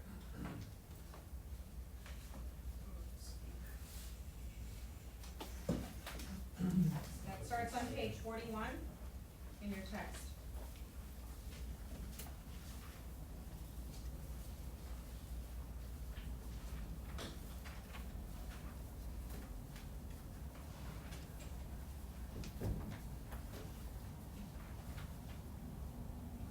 So, Oh, are we talking yet? Yes, We're please. going, okay. Yes. Um, again, one of the things that stood out to me, and again, also at Holbrook, was the relationships that the board members had. You know, cause the majority of the time, it was like a, you know, board boot camp, like we were in sessions all day. But after everything, all day, it was exhausting. But after, you know, after we were done, we were able to socialize, and, you know, us included, the boards, they got along. They would banter, they would do, you know, it was never mean or anything like that, but it was, they had really strong relationships, and you can tell. And, you know, without getting, you know, explaining everything, but, you know, to me, that's a sign of a healthy, not just board, but just a healthy relationship, that they're able to kind of disagree, and almost in a, you know, a playful, light way, even though we have very serious, you know, things to do, serious decisions, it's good to kind of talk those things out, and to be able to, again, to disagree, but it's not, you know, so serious, right? They were able to kind of just enjoy themselves, but at the end of the day, still get work done. And that's one of the things that he mentioned was the second characteristic that means that he attributed to his success was the ability to build strong relationships. Absolutely, you're on page 45 of the text, right? Yes, 45. Yes. Does talk about the importance of attitude and relationships, and at the end of the day, it rises and falls on leadership, right? On page 46, if you'll look at the acronym REAL, right? I could teach it to others, and that's at the top, second paragraph, relationships, equipping, attitude, and leadership. Those are things that, you know, I want you to kind of keep at the back of your mind as you're engaging, in your learning. Yes, sir. That's why I highlighted it, because I read it. Oh, there you go. That to me was like, wow. Anybody else before we move on? That feels like we just need to share an insight. I like that attitude, so. Yeah, it's an important one. I think one of the things I like about this chapter is that how it shows, I'm gonna give you an example, a fixed mindset versus a growth mindset, and how it tells you, you know, this is, and what this is under growth. I do Yes. like that, so it draws those comparisons that brings you back to yourself. Am I in this column or am I in that column? You know, I think you guys will remember, I had a conversation with one of the board members from Brandon, remember Chaffney? The lady that was Oh, yeah. sitting next to me. Ryan And- Gaffney. Yeah, right, that's what I remember, that's right. So one thing she said, cause you just brought it up, was fixed and, growth mindset. She said, she was sharing with me how when she came on the board, and I think I've heard you say this, Mr. Navarro, also, I had a perception of what the board was or wasn't doing. Yeah. My superintendent asked me to take on a mentor. And I think I've asked every board member since you've come on, you need a mentor, because you should have other people you go to. Preferably board members and preferably people in regional service centers, I think are always good fits. In her case, they're in Region 10, she got one there. But she said, I had to unlearn things that I walked in thinking that I had all the answers. Without getting too much into their business, I think they've over the years learned to disagree. And I can recall many years ago with board members, when we had discussions, it was an executive session. It ended there and it was done.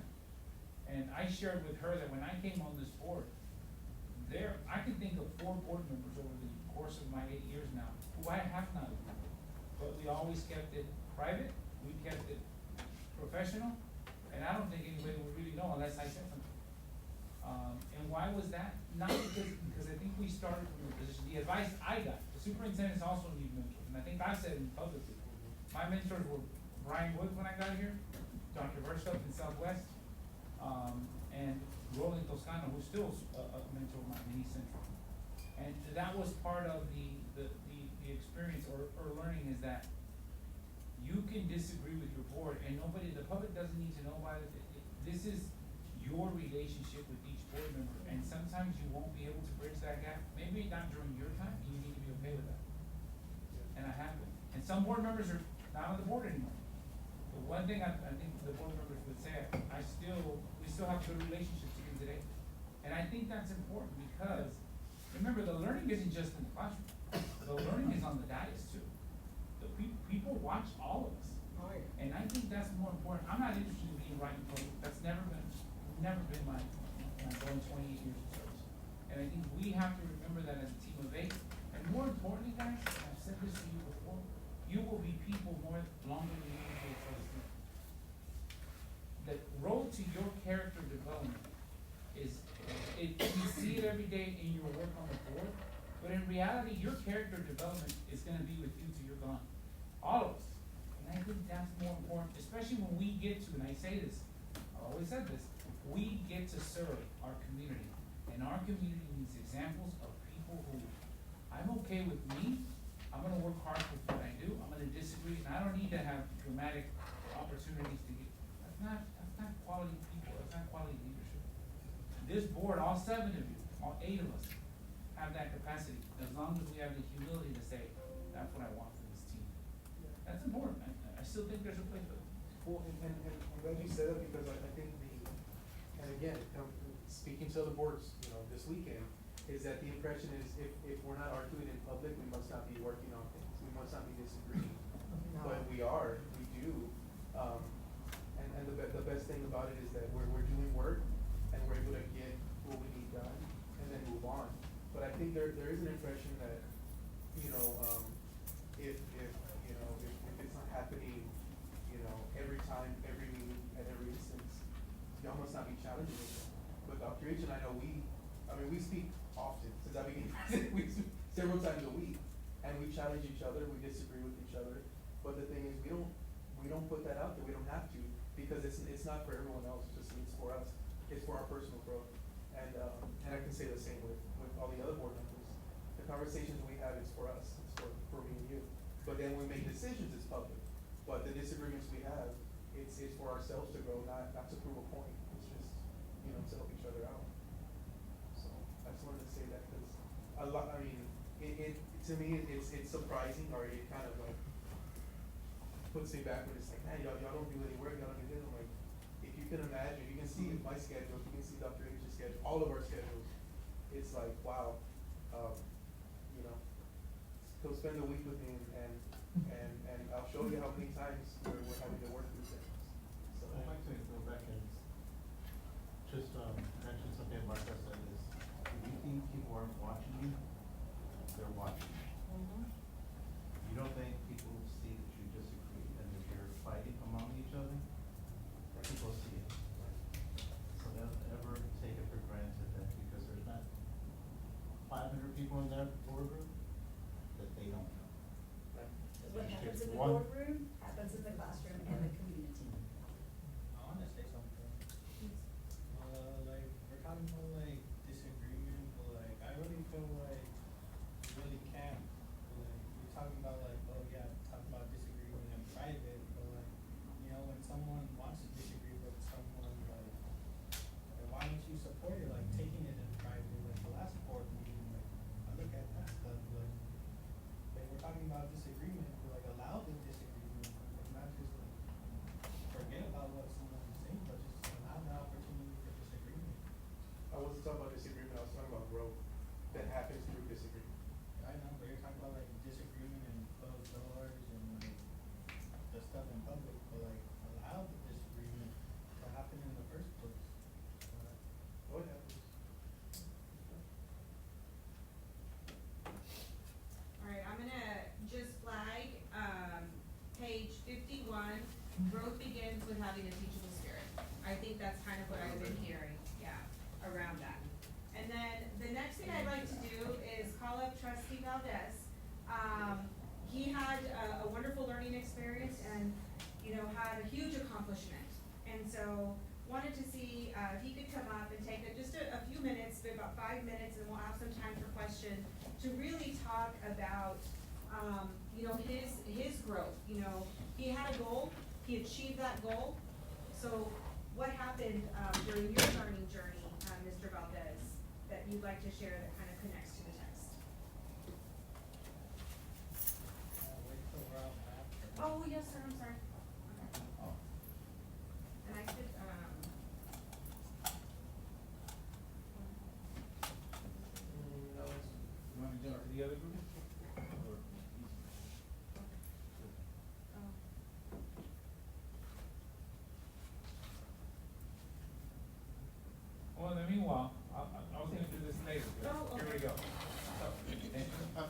sorry, sir, if you want me to step in, did you have some things you needed to address, or? Oh, no, Okay. Mr. Valdez is gonna share his experience, Oh, which, okay. by the way, we all got to go to the graduation, very nice. No, I was just gonna share, if you guys didn't know, so when you get up, you gotta go to the restroom or something, today is Miss Salinas' birthday. We won't get into, her anniversary, it's not the diamond. Almost there, almost there. No, but we do have cupcakes in her honor, please pick one up. What is 62? Huh? Is it a diamond? No. 62 is not a diamond? 75. Oh! She was born in 1990. But I didn't wanna say It's that. infinity. You're probably gonna see her vanish. It is her birthday night, Infinity. she's here, Yes, I'm just she's saying. here with us And on her she's not the only birthday. one, I'm looking at Myrna because other years, poor Myrna, every June meeting we've had is Myrna's birthday. But I don't never celebrated. Okay, he's back. Okay. So feel free to get a cupcake at this next little junction. Okay. I'm listening. Take it away, sir. Get ice? Okay. So you're right there, you can listen. But I'm listening. Okay, Mr. Beecher. So I kind of talked with Ms. Salinas already, like to prepare like the 3 questions, to answer and respond. So what I came up with, and I wrote it down. So the first question was, what goals did you have for yourself before engaging in leadership CASB? So what I wrote is, I came into leadership CASB really feeling stuck as a board member. And I don't know if I shared this with y'all, but like, you'll probably also see that I feel stuck all the time.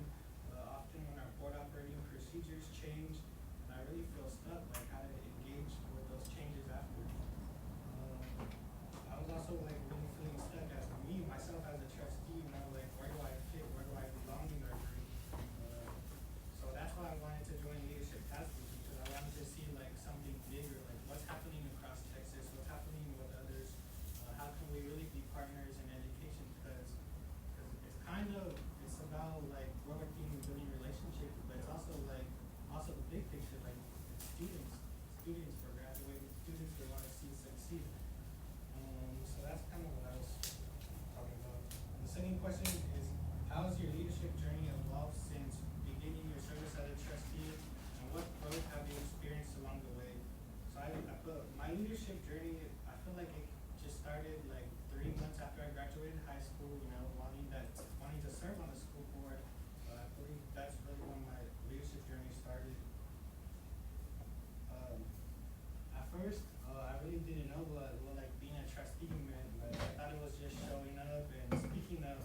But then I realized that leadership is also about having to navigate systems, how to ask the right questions, and how to understand the long-term impact of every decision. Because decisions, like we mentioned, we're making, but it's gonna affect down the line, years from years. And like you said, like we're not all gonna be here in the future. Like, it's for like the community. I put over time, I've tried to be more intentional in how I speak with others, how to advocate, and I've learned that leadership is not about reacting on every issue, but about trying to direct the conversation again towards the student outcomes, and really trying to stay on focus on like what matters most is our students. And then I've also learned how to communicate better and how to try to understand others, which I'm trying to work on right now recently, and how to get like the questions that I want answered and like questions easy to understand. The third question is, can you share an example of how you applied something you learned as your role as a trustee and what impact that has it had? So beginning in leadership CASB, we started with a question we all asked ourselves, because we were like 30 people from across Texas, Northeast, Southwest. We really asked ourselves, does public education deserve to be saved? Because at that time, when we were starting the journey, I was talking about the school voucher program, which really impacts us right now. So we started out with that question, and it wasn't something to answer right away. It was something to think about through your whole journey. But we all agreed was yes, public education does deserve to be saved. We had the opportunity to go different cities across Texas. We were able to advocate in Austin with the legislator. We were able, I'm gonna share the specific districts. We were able to go to Huddle ISD, see what they're doing there. see, and really what they were going through, the school closures, really like bringing in the community together. But like that was really difficult for like El Paso because, you know, it eventually led to like a lot of the trustees losing their seats.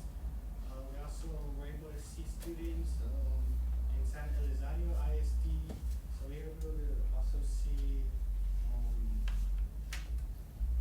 even, in College Station, so we were able to see College Station ISD and right next to it, Ryan ISD, and how they're right next to each other, but so much similarities and stuff with each other.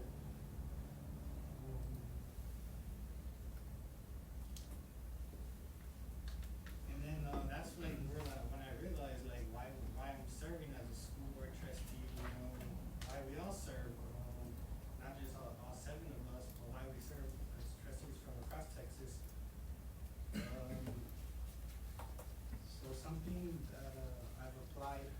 So when I apply a lot, I always think about like policy right now.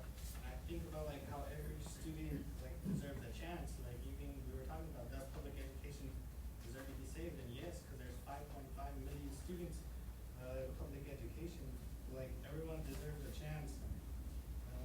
So that's why like questions that I ask right now, like even like last board meeting, like questions like I asked, like what if I apply? Like I'm asking like data questions, you know, how many students, how many is this affected, what do we think in the future? Like that's why I ask questions like that, like what my role is like in governance. You know?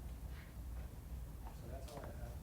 Thank you so much. Sir, thank you. Yes, does anybody have any follow-up questions or any curiosities about the training or the learning before we move on to our next? I have a comment. I didn't wanna say, first of all, thank you for the invitation to graduation. It was really, really nice.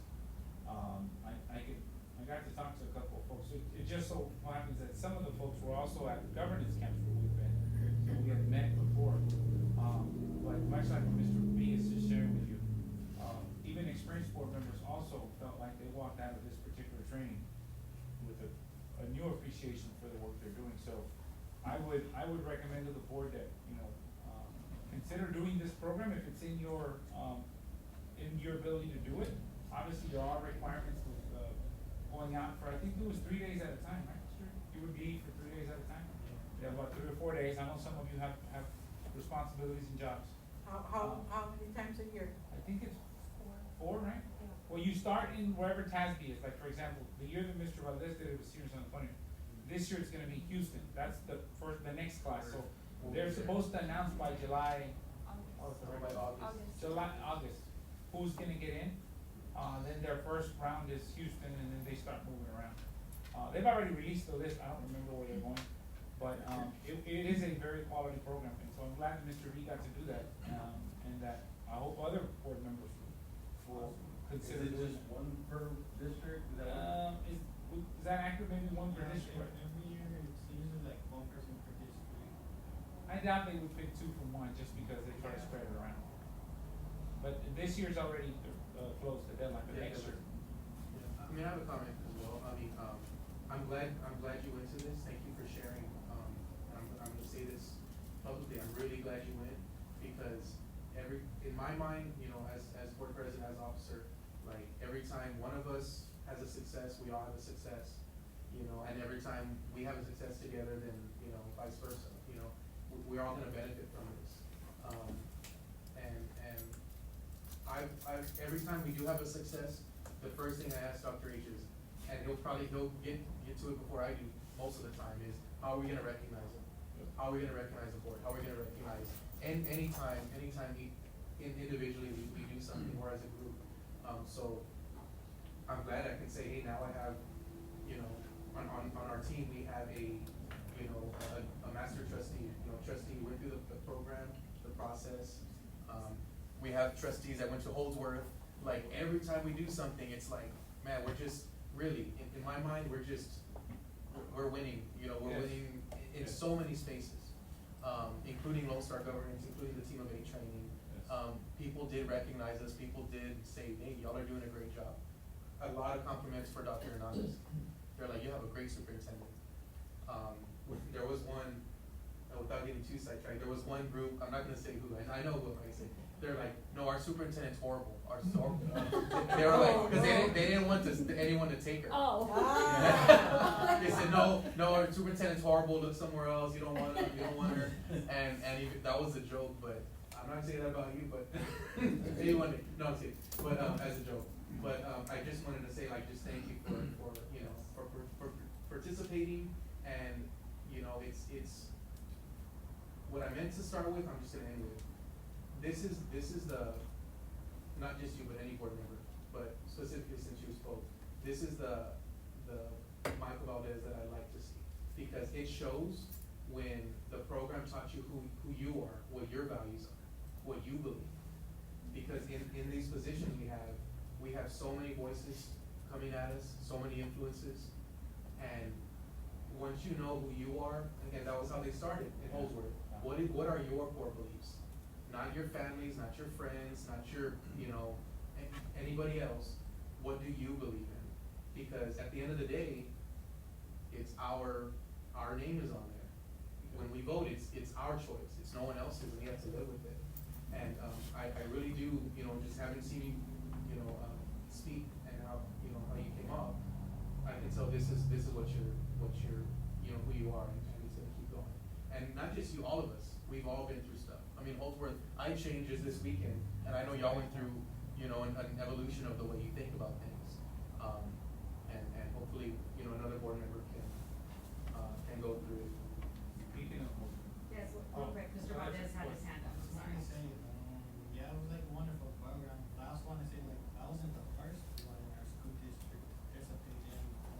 This started back in 1999, but in like 2004, 2005, Marisol Martinez, and his name is Dr. Nava now. Oh, yeah, He Ramiro. participated. Ramiro now? Oh, Ramiro, yeah, I know, Ramiro. yeah. He ran. Before. Never mind. I don't know. I think I ran against He's him. at the, what is the other district he's at now? He's in Cotula. Cotula. Like, that just shows that we've been doing this for a long time. Yes. Yeah, legacy. Definitely. Well, now we'd like to, bring up our Holsworth team, or you can sit from there. Just kind of, if you'll share a little bit, and I know you've already kicked off the learning with some of your insights, but just take a few minutes to round it. Just, y'all go, I'm so. What I definitely learned, was the theory of change. And I like that very much because going through, seeing what other school districts are talking to everybody, it's like, we do this is gonna happen. It opened my eyes more to what we're doing and what we're trying to do for the school district, the kids in general. It was very, educational, and I really enjoyed that section because it was very, new to me, and just to see that, and to see how everything works. If I do this is gonna happen. If I did that, this is gonna happen, whatever. So it was really good. So the theory of change, and that we should definitely implement that more into our discussions about it. Theory of change.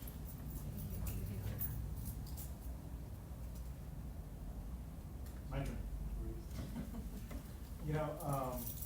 I think the one that I really remember the most is how easy it is to cross from governance to administration and vice versa, right? And that's one of those things that I pulled away from that. But I'll tell you the one thing that I found really important was it gave me a chance to build relationships with other school districts, other school board members, but especially with my colleagues. There's nothing better than having to taking the time to learn what James is about, to learn what Sergio is about, and how we can cohesively work together to reach those goals. Thank you for sharing. Any closing remarks? Very similar, I'm trying to keep it short. I think Rudy and I align on that is that line, they said it was, sometimes it's porous, right? Sometimes they might intermingle, the governance and management piece. And we always have to, check ourselves and things like that. But to me, that is really, between Lone Star Governance, Holdsworth, and other trainings, they're saying that that balance is delicate, but it can be done well, but we have to practice it all the time, we have to remind ourselves all the time. Because, you know, there is a reason why, you know, Dr. H is in his position, it's to run, it's to manage the district, and, a lot of the time, and I think we had a long conversation about, from being just a, you know, just a regular person, a community member, to being a board member, there's so much, maybe like, assumptions, like, oh, once you do this, once you get on, you'll be able to do all these things, it's like, no, that's actually not best practice, no, that's actually not the way the roles are, you know, are written down, that's actually not the law, cause with, you know, when I first got on, it was like, people ask you for stuff, and it's like, no, that's actually illegal, like, I can't do that, I'm a board member, that's illegal, I cannot do that, you know, yeah, conflict of interest, all that, and so I think we had a lot of conversations over that, it's because, it's not that we don't want to handle things, because I think being on the board says enough that, hey, we ran, we're on it, we go to our meetings, we go and we vote, and it's very easy to just get into everything, to the management side, and sometimes, and I don't know who said it over that before, but it was like, sometimes less is more. When you're governing, sometimes it's better to wait, to let things happen, let the superintendent handle it, because when too many things start happening, it can make the situation worse. And I think we did a few, those case studies, we did 2 case studies over there, where, just one instance where the board was back and forth, superintendent was back and forth, and it caused all this dysfunction, not to mention money, right, because attorneys get involved, and I think sometimes, you know, we wanna do things as, you know, as people that, you know, in governance, but sometimes it can make situations worse if we're not careful. And it's hard, because sometimes we have to tell people no, say, hey, no, I cannot do that, or hey, that is a question for the superintendent and his team. That's difficult, but once you get it, once we all get it, it builds a strong, like, a cohesiveness, because then we're able to rely on each other, because we're the team, like, we have to rely on each other. And I think myself as the board president, yes, we do have a strong relationship, because we have to, like in my role, in his role, we have to, but as far as everyone else, we all have each other to lean on it. And again, going back to those relationships, you know, you can see those board members, they had good relationships.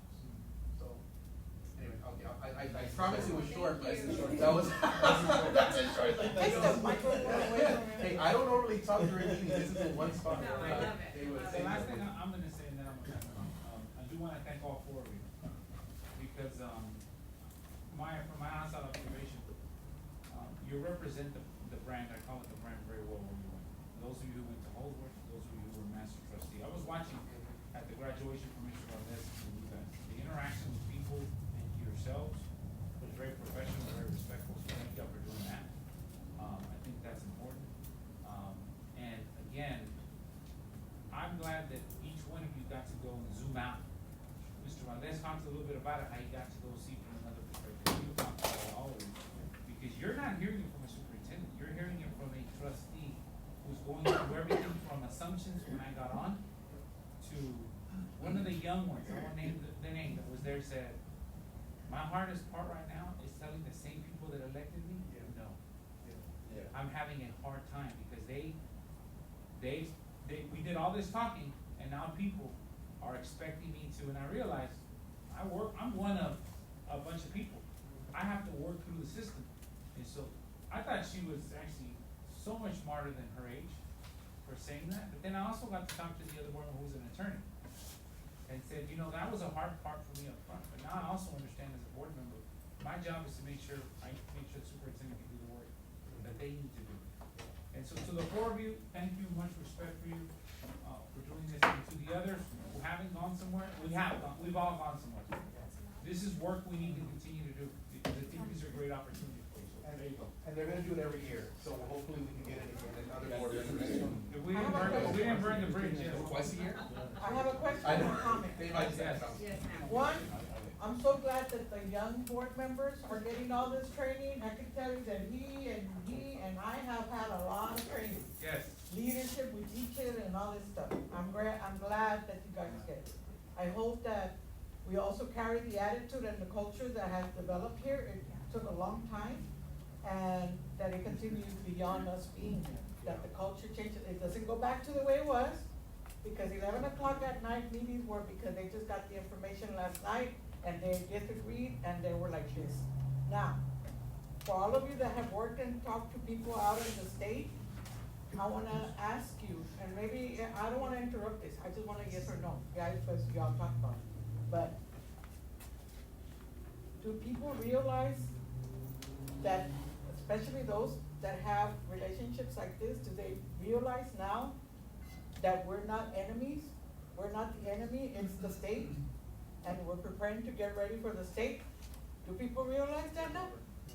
Cause a lot of time was wasted in, you're my enemy, it's on the same board. So, I hope we're ready to go, because the state's the real challenge. Thank you. Thank you, that's a perfect So, take for you. so here's what's next with LSG and what you're doing. In the book, it talks about goals plus follow-through equals celebration.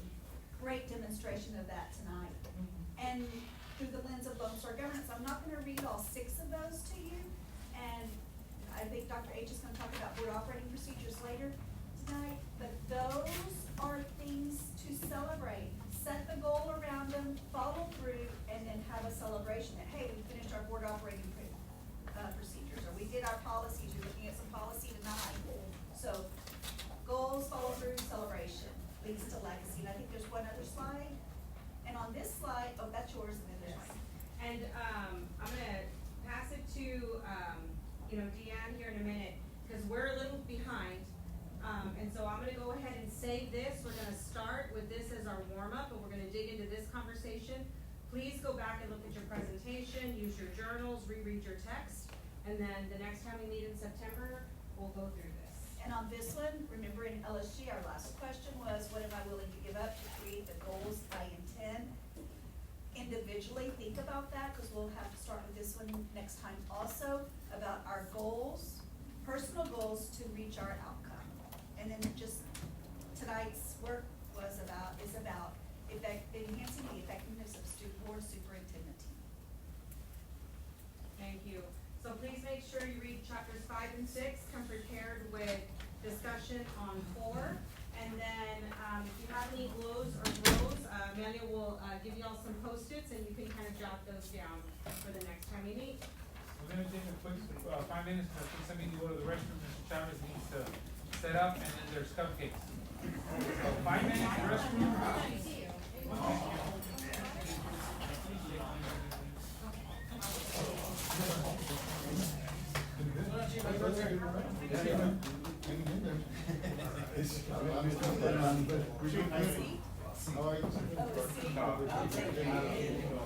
It's all about continuous improvement, so bring it on. It makes it better. I love what you were saying. That was awesome. I've always felt your voice. Try to keep it.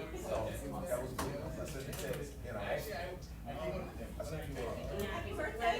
Have I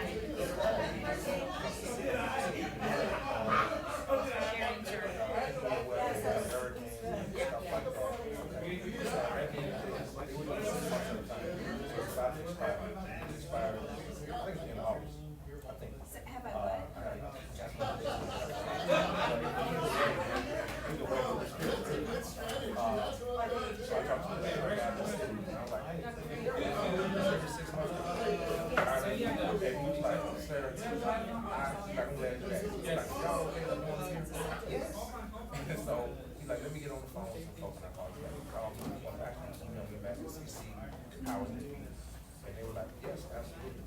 So we're gonna do from the time of the last signature. And you just see what, probably gonna be, what it could be. Until December 31st of 26, so we got 17 months. Here's the minor problem. I failed, but I don't need to work on. Of course, I'm signing. So I'll send you that slide Yes. at some point. Yes, we do. We've got after our legislative session. And I'll I don't need it, I'm meeting with the board. Yeah. Looked at it again, I guess, so it was assigned by you. I'm sorry, by them. And so he said, my secretary, he said, hey, See what I everybody approved it, but I should have, I just sent it out to a couple more folks, Rachel, saying Ms. Martinez had, that they have signed it, and so, I'm like, you're right, yeah, I don't care. So, it's a mistake on her part and my part. I just want you to know when you Yes, want to yes. about whoever, whether it's Heather or whoever, you know the backstory. I just feel this, pay attention to it, because at the same time, like, the city wants it, it's not something that, it's their disadvantage not to sign it, so they're gonna sign it. The other thing is you have to wait, when you sign it, you were the second signature for it, it's already executed. But in this case, you gotta wait to get it back to make sure that you know it's executed, so you can get a copy.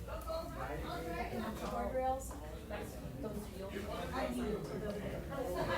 She looked at it, the only thing that changed on, like I said, is the time frame. It's the exact same, you give them the I always do the section over and This is say, just as a reminder to stretch. I forgot. But don't stretch your place so much I that lost it's my moment. That's okay. Not everybody might know about that, so I'll let Dr. Yes. share.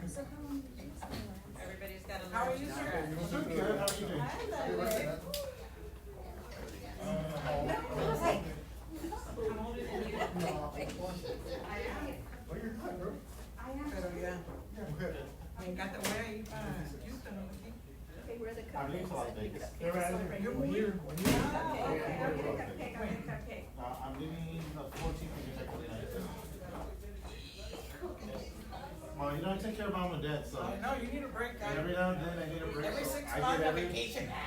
I get everybody in line to take care of them. Yeah? Good movie. Oye, pero A lot of vamos a ir para representation, Houston, sir. no, in September. Yes, yes, I have zero questions. I'm going to that one, looking forward to it. I already asked for it all. I know, we made a lot of friends over at Home Tours that are going to. Oh, Tammy, I'm gonna see you there. Yeah, I can't wait to meet some of them. April 16th, don't go back. No, I haven't seen it.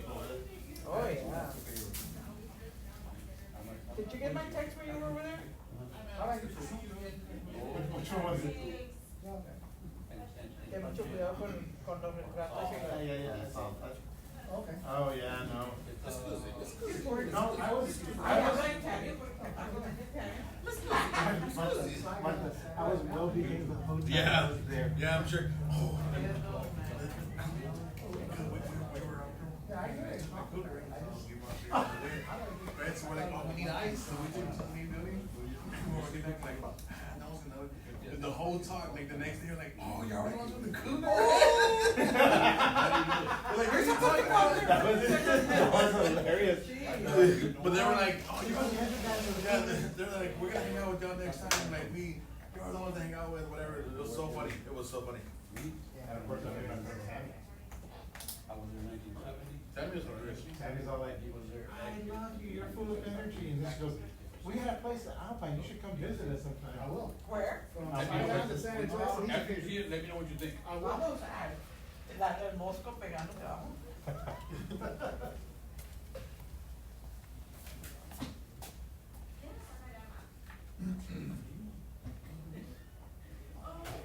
Mr. Joseph, I need to say hello to you. Oh, hi. How you doing, sir? How's everything going? Good, how about yourself? Busy. So I got all my kids, so a household of 8, and I'm the only boy. So 8? Yeah, my kids and then her kids. So we have a household of 8 right now. Did you all work out that thing, that, those problems? Yes, we were able to keep the paperwork in, and I don't know if they contacted her. I don't think they have yet, but we need to update the number because she got a new phone yesterday. So Oh. I'll contact them. Yeah. Well, her old phone number still works, so and, I think she's gonna keep it on until she talks to the school again before she gets rid of it. They meet the teachers, what, August 7th? Yeah. Yeah, so that's working. We're gonna do that as well. Yeah, those are always fun. I'm back in my high school principal days. Let me get them. Hey, students. Walk on the left, walk and talk. Back in high school. Remember in the hallways, you could walk on the left, walk on the left. Y'all going there? To what? To that, Oh, the walkout, yeah. The walkout? Yeah, I'm ready. Hey, I'm gonna go swim, man. I'm fast. Oh, okay. There was a guy that interviewed this morning on celebrating with one of the people that didn't walk out. We talked a lot about it. Oh, I see, I see. Okay, yeah. See, for the walkout, I'll be there for the walkout. Go to the house, change, and then head out. I'm gonna go by. I wanna park my truck. Yeah, I know. Oh, she's in the kitchen. I might go, from here, because de verdad no va a haber parking. They're expecting over. Oh, wow. They only have 1,400 seats. So, when we talk about the shirt, we're gonna need one for Houston, because we were going. Well, Osborne, Oldsworth. So, You mean the blue shirt? No, Oh, you the mean like shirt, a crew our shirt? shirt, no, our shirt, the one we talked about. Don't you remember? You have to remind me. No. You have to remind me. Oh. I remember, I still remind me. Okay. Dr. H, please, for me. Huh? Teach everybody about the rubber band. Can we do it next time? This is just, remember, you're always stretching and you're learning. Oh, Yeah. see, tell them. Yeah, it's just a little reminder to stretch. Stretch your learning. Okay, guys. Learning, everybody. Come on. We're doing these things tonight, come on. It's an analogy for stretch, but then too far in the right, right? Yeah, that's where I'm at. You go around. Yes, thank you for that. Guys, we wanna leave by Oh, you're 6:30. Yes, Dr. H still has to. I'm not gonna go tomorrow, but still. Hey, Don't you wanna? We'll down later. We wanna go home. Happy birthday, Terry. Happy birthday. we can talk afterwards. Yeah, this, 6:30, right? About 6:30. All right, sir. And you're on. Okay. Good evening, ladies and gentlemen. Today we're gonna be talking about EISD legal policy. There is a lot of policies coming down the pipe, especially after this last legislative session. Senate bills, House bills, things of that nature. So I'm gonna go through these quickly. I will have a handout for you afterwards, so you can dig into this. This is also an agenda item for, the workshop. We had a first reading, last month, for 125. We'll have the second reading, approval in, the August board meeting. And at the workshop, we'll go and have conversations around all these different pieces. So, we're gonna talk about our update 125, additional update revisions, which is gonna be FCC, FFAC, sorry, update 125, wellness and health services medical treatment. EFB local, instructional resources, library materials, this comes back again. If you recall, we've seen this before, where they separated out instructional materials and library materials. So, there's another revision for that. FNCE local, student conduct, personal communication, devices, electronic devices, I think everyone's heard about this coming down the pipe. It's also things that we are mentioning, that, to parents, because we wanna make sure that our parents understand that before the start of school. And at the local, which is admissions, talking about extracurricular activities. All of these, will be embedded within our student code of conduct, or have been embedded in student code of conduct. And will be included in our, student handbook. Okay, so let's talk about the first one. Again, I'm gonna kind of skip over this, but this slide here, as you know, these are the board's roles and responsibilities. Board set policy, local policy. Remember, the legal policy basically comes straight from the legislature. Those are the Senate bills, House bills. Basically, every 2 years, they get up there and awesome, they make changes, and this time, there's quite a few of those changes.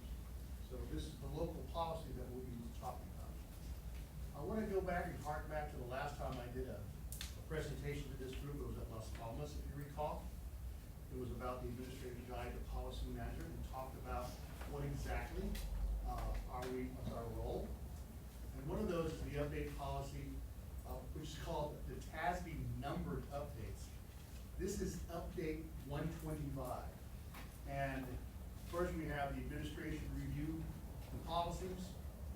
We have a group of individuals on my policy review team, and we look at all the policies that come in for updates, policies that are up to for conversations, and look at the administrative aspects of that. And then we have a board review and adoption. This is, I would consider one of the review components, as well as the workshop. And once the decision is made, we notify TASB, and they incorporate it into the policy manual. Everyone knows the policy manual, right? It's online, policy online. Okay, what's included in the update? Local policies only, right? Not the TASB update policy, not the full update. By that I mean, when they give us a list of all the policies that are changing, they include the legal and the local, okay? What I'll be providing for you at the workshop will also be the legal policies. And there's a lot more legal policies than the local. But it is the local that you focus on, because those are the ones that you can change. The legal policies that you have are sometimes tied to the local, but other legal policies are not tied to a local. But it's good information to know. It's good nighttime reading, right, before you go to bed. So a couple of months you can go through it. The other pieces is that we look at these annotated copies. Annotated copies shows what's being deleted, what's being up, and access the full packet. So these are the policies being updated. 125, which is officers and officials, duties and requirements of board officers. BDB, board internal organization, board committees, and BDF, board internal organization advisory committees. One of the things I'm gonna hopefully differentiate is between these two policies. They're both board internal organization, but one's board committees made up solely of board members, and advisory committees, kind of like our facilities and finance committee. Academic achievement, FDE admissions, school safety transfers, FEC local attendance and attendance for credit, and FFAC wellness and medical treatment. That's one of them that we had a revision to. The team looked at it and met with each other and thought we could add another piece to that will help us improve the policy. Okay, board officers. This is a 30,000 foot view as I go over this with y'all. It removes the sentence about board assigned district employees, provide clerical assistance, minor revisions regarding eligibility to serve as a board officer, and certifies the superintendent, not board, manages staff assignments. Okay, so makes sense, right? BDB, subtopic change from internal committees to board committees. Establish how board committees are formed, outlines committee purpose, adds provisions of the dissolution of the committees, and moves special committees language to BDF local. So these are, as you read the policy, these are just composed of board members, less than the 4, right, required majority, and it's for any special projects that board member. There's no staff on this board mid-committee, it's all comprised of board members. Now the next one, this is BDF local, or advisory committees, right? Committee composition, district staff, parents, community members, and students may include board members, less than a quorum, of course.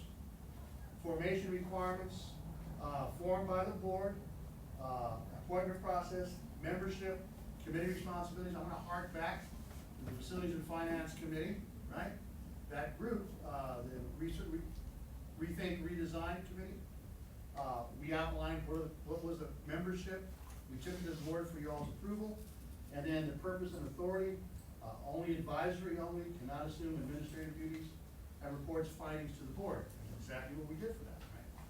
And then dissolution. Well, here, committees dissolved upon completion of assigned task or by board action.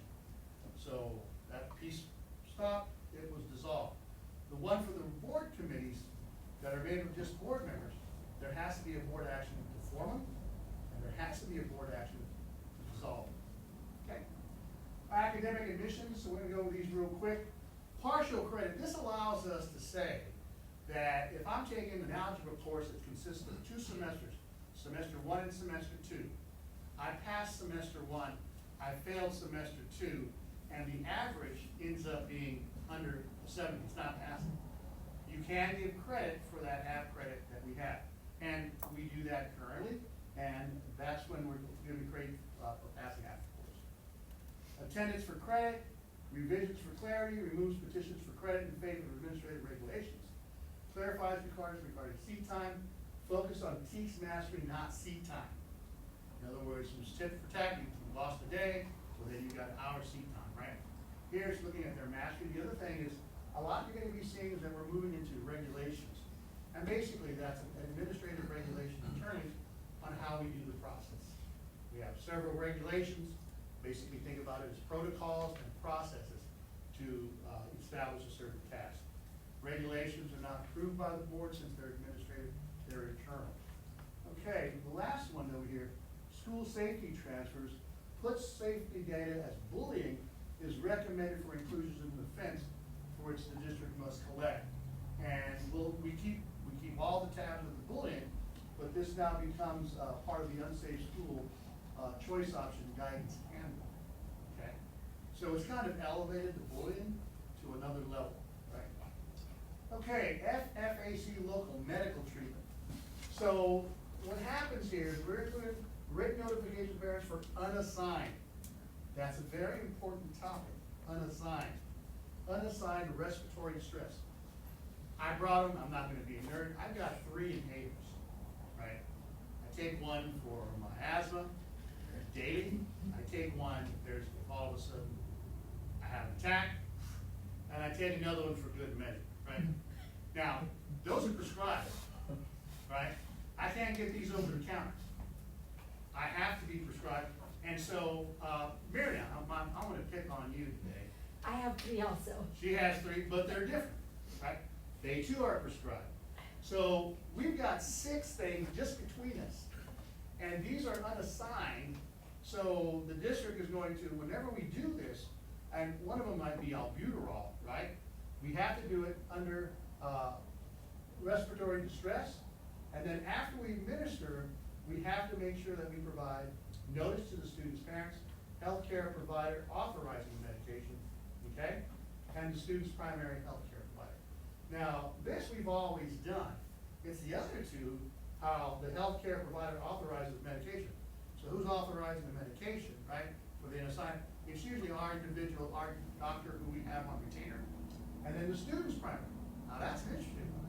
So if you have an attack, and we give you an unassigned, like some albuterol, you didn't have it, whatever, then we're gonna have to contact your primary healthcare, right? Now imagine that. That's another unfunded mandate, so to speak, right? And it's getting all that information from the parent, because parents have that information. Administrative regulations, here it goes. Superintendent or designee must develop regulations, designating coordinator training, so forth and so on. Lots of training here, ladies and gentlemen. Yes. Can you go back one? Yes. So let me ask you a question. So if a student is having an episode, you can't treat them until you call the provider? No. What this is, so let's say I'm Phil Chavez, right? I'm a student at Stafford. I've got 3 medicines. I go to school, my parents say, here, nurse, right, our school, principal, here are Phil's medications. Whenever he has an asthma attack, you give him this, okay? They're prescribed to Phil by his provider, his physician, who of course the adult who oversees that. And so they give it to us and we keep them in the medicine cabinet in the nurse's office, right? When Phil has them, boom, we get it, right?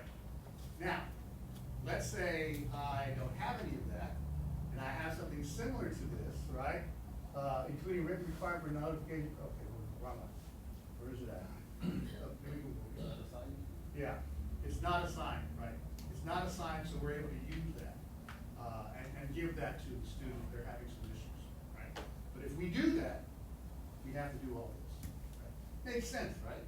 Because I've got 6 different, medications, right? So this was something that we worked with our nurse with, to say, is this something, we should do? And they said, no, this is what was recommended in the policy, and this is what we're finding. There is something that we added to it. We have on campus, but also off campus. So for epinephrine I'm talking about epinephrine, the EpiPens, right? When you have allergic reaction, anaphylaxis emergencies, we had to put a provision in there that they can follow the student off. So we go to the game, right? Off campus, in a bus, something happens, we have to make sure that we have those available for school events and during transportation. Okay, next one. EFB local resources, library materials. Basically, it's a framework for ensuring that we provide high quality library materials, right? This is not instructional materials, this is library stuff that's in the library. We have to make sure that we have comprehensive coverage. Applies to all the library materials, electronic, online catalog, classroom levels, mobile applications used in the district. Age appropriate standards, okay? We do that, right? Nothing new. Multiple points of view, authentic context, and global perspective. Yes, that's what we do. We make sure that we have a diverse group of multiple viewpoints, authentic context, and global perspective. Material recommendation. Library materials are procured by the following state library and archives commission guidelines and standards. So these are professional development pieces, right? They must have those standards, and selection factors, right? These are selection factors. So here is the board approval and public access. And this is requiring boards, you guys, to approve every library material that is purchased, okay? So they approve, reviews and approve, donated, and procure. So if somebody comes with, here's a box of books, and it happens, here's a box of books, I'm donating to the district. Well, we're gonna have to say, make sure we have the title, the name, ISBN number, right? And when we do that, we have to compile that, and then provide that as the list for our board members to look at, review, right? Forward that to the school board? Yes, sir. Yeah. Was that, part of the committee that, they were talking about, we create, if we choose to create, if they overlook the books and all that as well? Okay. So the 30-day notice, superintendent makes a list of proposed materials publicly accessible at least 30 days before the board meeting. So, this also includes the library. Donated books, far in between, it's the library books. We buy quite a bit of library books for this district, right? And there's the list of them. We procure them, we procured them previously. Our libraries do the spot check, we also open for the public. Board review, each board member may propose changes before taking action on the proposed library materials. Here, board either approves or rejects library materials for procurement or donation. And this is primary, like we didn't have this before? This part, yes, sir. Yeah. Yeah. Yes. Parental rights to have access control, consider list of materials that the child cannot read. Library access, parents can request access to school libraries and catalogs through written request to principals, scheduled to avoid instructional disruption. So we can't schedule them if it's gonna disrupt instruction, right? But they can do that. Now, we have all of our library access through the web also. Communication, we communicate these, if there's something that happens with the procedures, we have feedback and opportunities to parents, and guardians regularly. Okay. Board, I wanna put this in context, so you should expect that when we bring up these types of items for your consideration, we'll spell that out, like this is the book, these are the books we're getting. we are still waiting for guidance on this. I think TA, at the commissioner's call, let us know that they will be giving us, guys, tell me if we've already gotten it, cause I haven't gotten an email yet, but you might have, about, when we should expect guidance on these things. I would ask you to also do some of your own individual research on this. I think you've heard a lot of the communication across, the news outlets of, they're looking specifically for certain types of books, let me just say that. Yeah. So there is some very, in the weeds type of involvement with a lot of this work. And so, again, we'll bring it to you, you'll look at it. Typically, we really haven't, and I haven't really taken an official poll, but in talking to a few of our principals, we really haven't over the years gotten any pushback, from parents of books and things like that. But I also realize there's a lot more in the news about books now. So just, that's the context of where we are. Our librarians and our academics group do a very good job of reviewing all of these library books now. Our librarians weed, it's called weed the collection. In other words, they weed out those books that are old, they're no longer relevant. And, so when they weed them out, then we replace them, right? Or replace the collection number to keep it current and to keep it relevant. So whenever we have some of those issues embedded in the policy that we did have, there's a process for, asking to say, hey, I don't want that book. We've always had that, now they're just making it more now. But the old books, what do you gotta do, like, anything, black? There's a process that we have to go through in order to, release those books because they're property of the district. And we do that for things like old computers, old books, things of that nature. And we actually take it to the board for your approval, Like to sell them? to dispose of them. Or sell them, yes. Sell furniture? Yes, old furniture, computers, and this is basically how we take it off our books officially. And since it's not a public gift of funds, we have to go to the board and go through the proper channels to, I say dispose, we throw it away. That's right, Dispose, yeah. dispose. Thank you, Mr. Williams. I've worked with Mr. Williams several times to dispose of property. Thank you for that. So the website is updated, or it has all the listing of the books that we provide in our schools? That We have a website that we go through, Follett. Okay. It's accessible to our students. We're gonna have to now open it up. For the parent portal, right, as well? And that's where they'll be able to dictate as well with a handwritten note, right? As what, books their child is not allowed to use, or Yes. check out something down, right? And then of course, like you're saying, as soon as we pull them, will that list get updated as well, do you know? So there's a process that we have to go through in order to pull them, and this is it. Okay.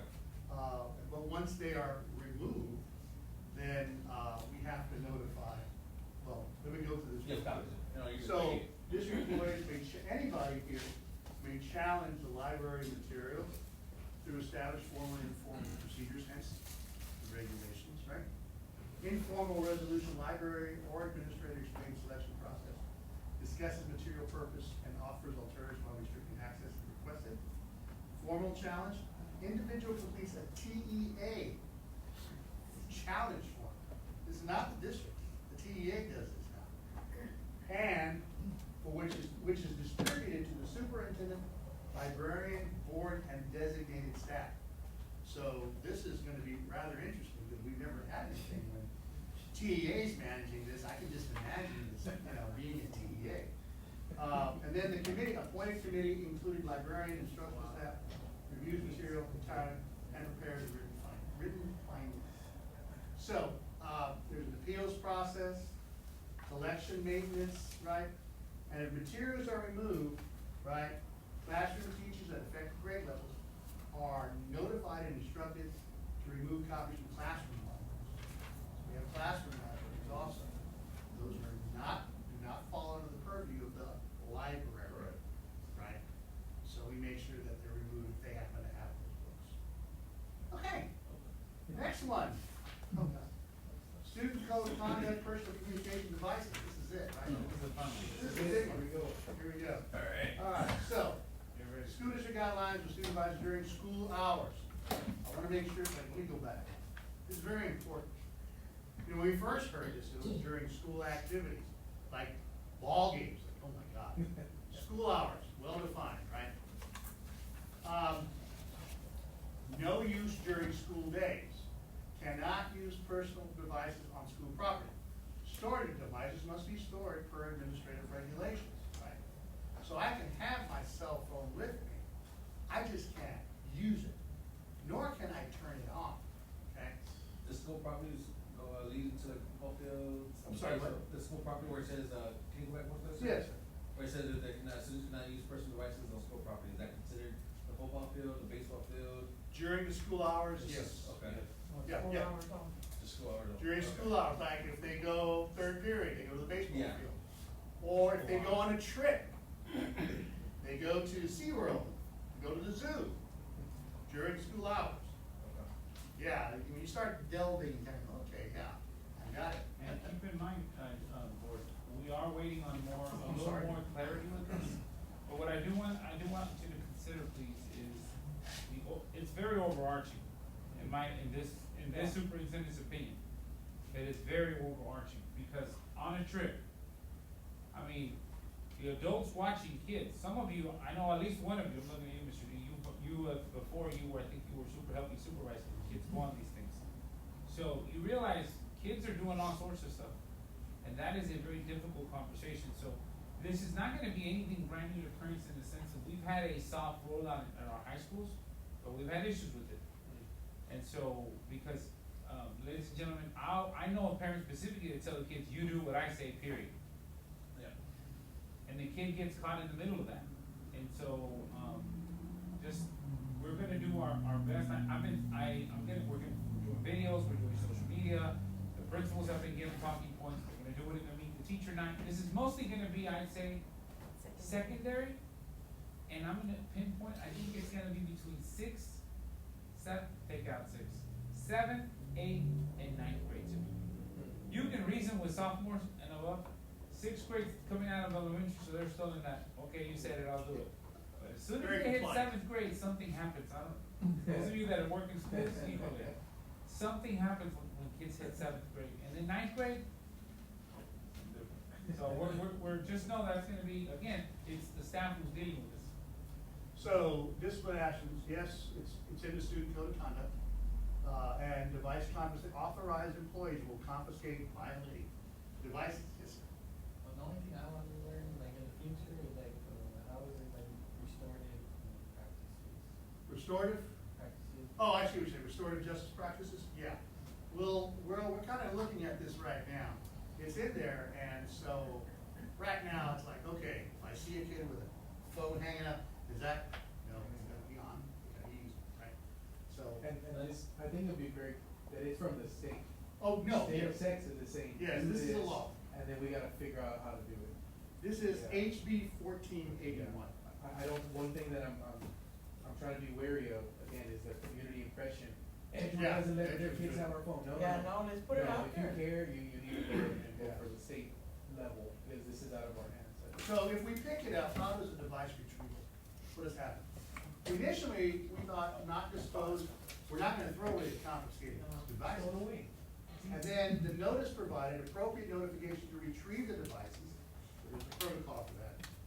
And unretrieved devices stored per regulations, you know, basically stored in the office, right? You gotta find a place for it. When we went back and started talking about this not disposed, you know, we don't, parents, hey, I'm not gonna get rid of your kid's device. Well, yeah, there's a way to get your retrieval, you would get it back.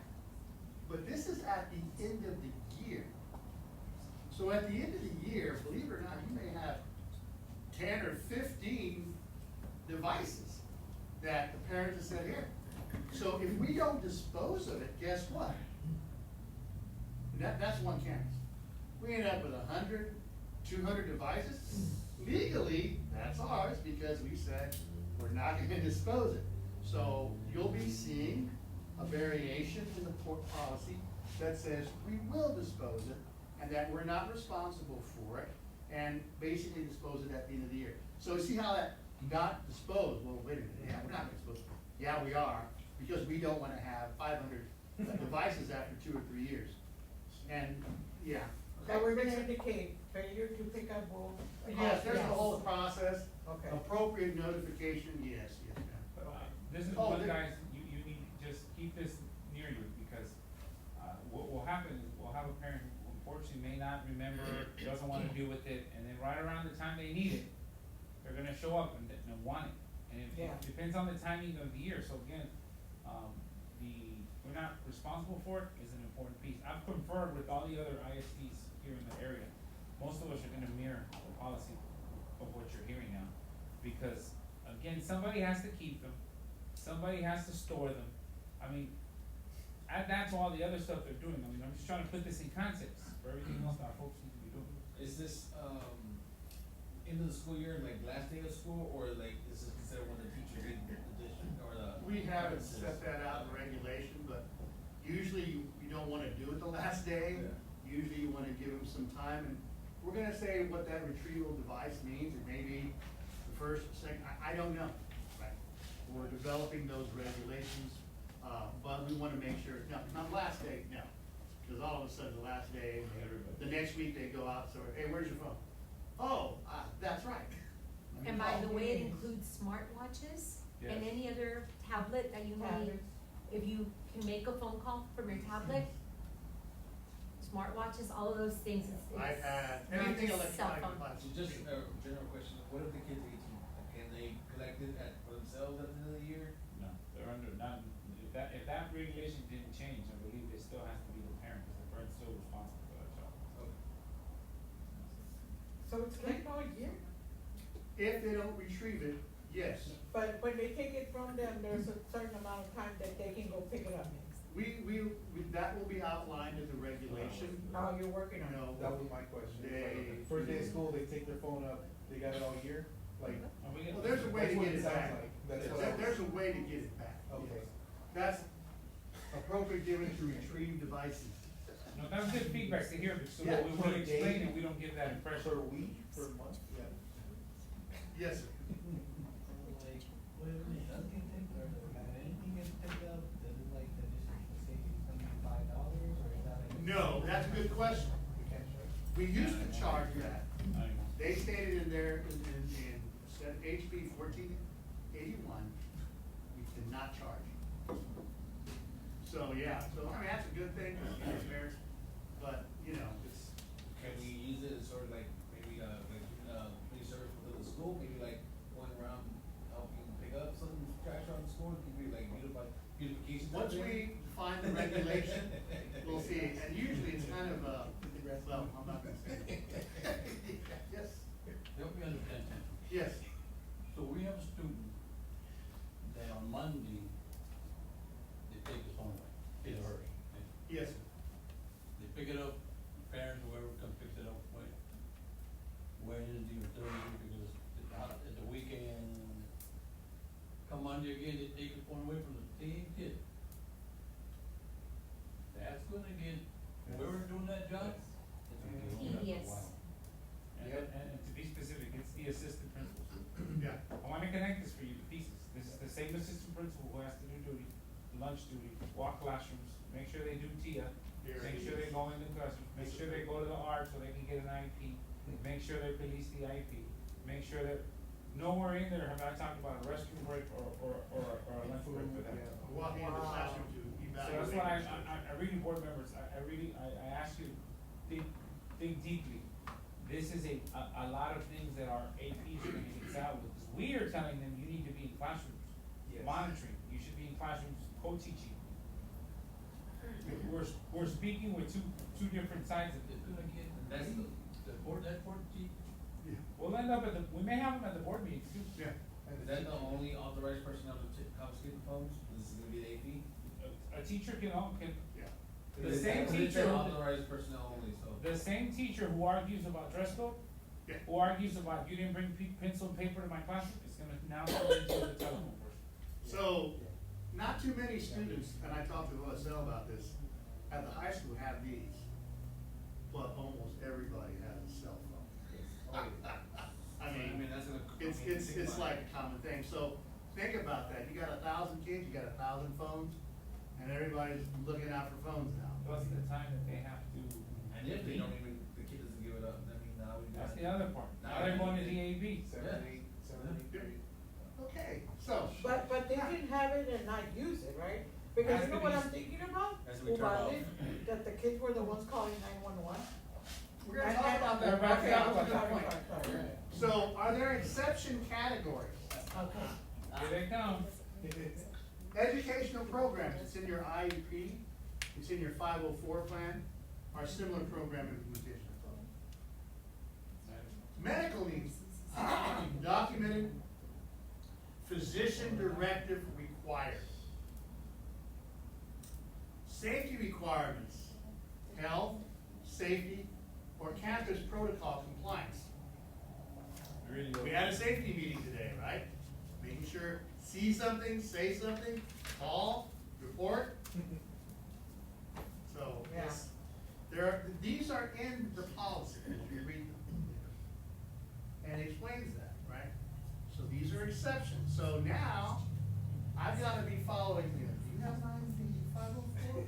We should. Well, who does? And we don't wanna be, we wanna be discreet about who's special ed, right? Yeah. You have to be discreet about that. All of a sudden now, well, so, and who knows that? I'm outside, I'm in the gym, I'm in the hallway, and some kid walks around with it. I don't know what program you're in. So imagine that. Or even the, I don't, this is HIPAA, Yeah. FERPA. Yes, Oh, it is. do you have a medical? You cannot. Can't do that, right? All this is happening in a 15-minute period. I'm gonna spend 10 minutes arguing with you Jeez. for the phone, sometimes. So health requirements, safety. Okay. Implementation. Superintendent develops regulations. Policy implementation creates detail. We just sat here and talked about 5 minutes about what might happen. You get a bunch of principals and you sit in a high school. Man, I was a high school principal. Man, there's a lot. There's a lot that you consider. An annual compliance, a one-time yearly report, superintendent reports implementation and compliance. To the board. Okay, FD, extracurricular, this is an easy one. Ed Central Guideline for Students Admission, Registration, Enrollment Procedures. Now, this is what it says. Private school students, no concurrent enrollment allowed. What does that mean? It means I can't be enrolled in a private school and come in here and enroll in education. Homeschool students cannot participate in curricular, extracurricular activities. So, students not enrolled, a student enrolled in a private school, including a homeschool, shall not be eligible for concurrent enrollment in the district, nor for participation in curricular or extracurricular activities. So, think about this, okay?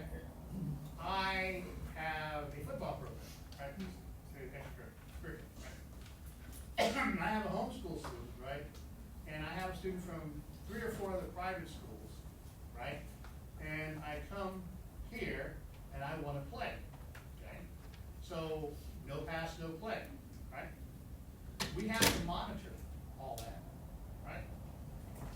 Kids come into school, let me have your grades. Well, I don't have grades. I mean, I have a different grade. I mean, just a lot of differences that all the coaches in Bear County and got together and started looking at this and seeing, is this plausible? And their recommendation was that that's not plausible in a massive, this countywide area. Actually, it's our UIL group. And so the UIL said that, you know, we need to make a decision by September 1st for this. Okay? So, are there any questions? So we're recommending. Oh, apologize, yes. That. That Oh, is in the it policy. is recommended, cause I thought I heard No, homeschool. I was listening, that's all I was saying. Homeschool's allowed to play in UIS, I thought I heard that Well, in the. here, Okay, this is taken directly from the policy. okay. So they cannot participate in anything with us if they're not enrolled. Correct. Just to be clear, we have to make a determination if we will allow them. Right now, they're not. see, I know, I'm listening, so I just gotta make sure that, right now, the recommendation is you need to decide if you're going to allow private school, homeschool kids to come participate. It's never been an opportunity, so we just have to make a decision.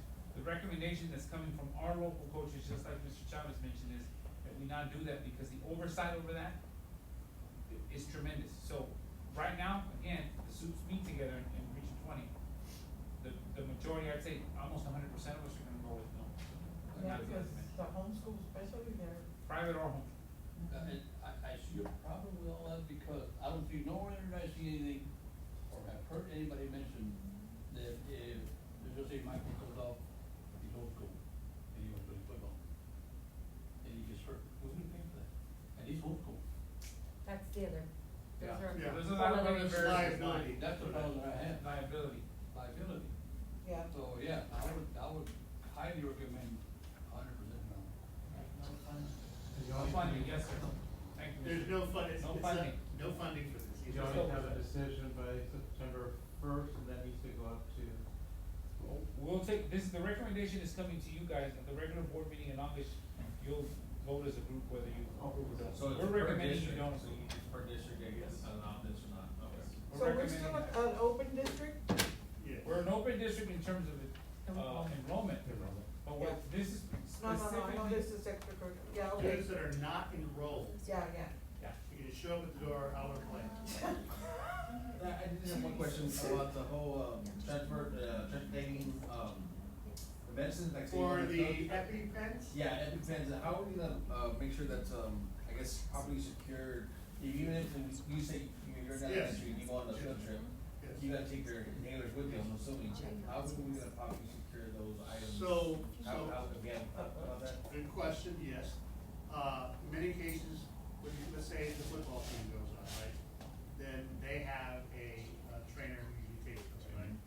How about if you go on your school trip, right? There's a process where the nurse has to sign off with the EpiPen, and then a responsible school person, employee, teacher, could do that, will have, custody of that. Now, So these are protocols that we're gonna be Okay.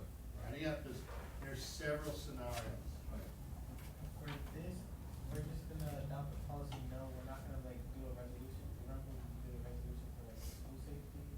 I don't think This is not there's no resolution required for this, this is just a policy that you have.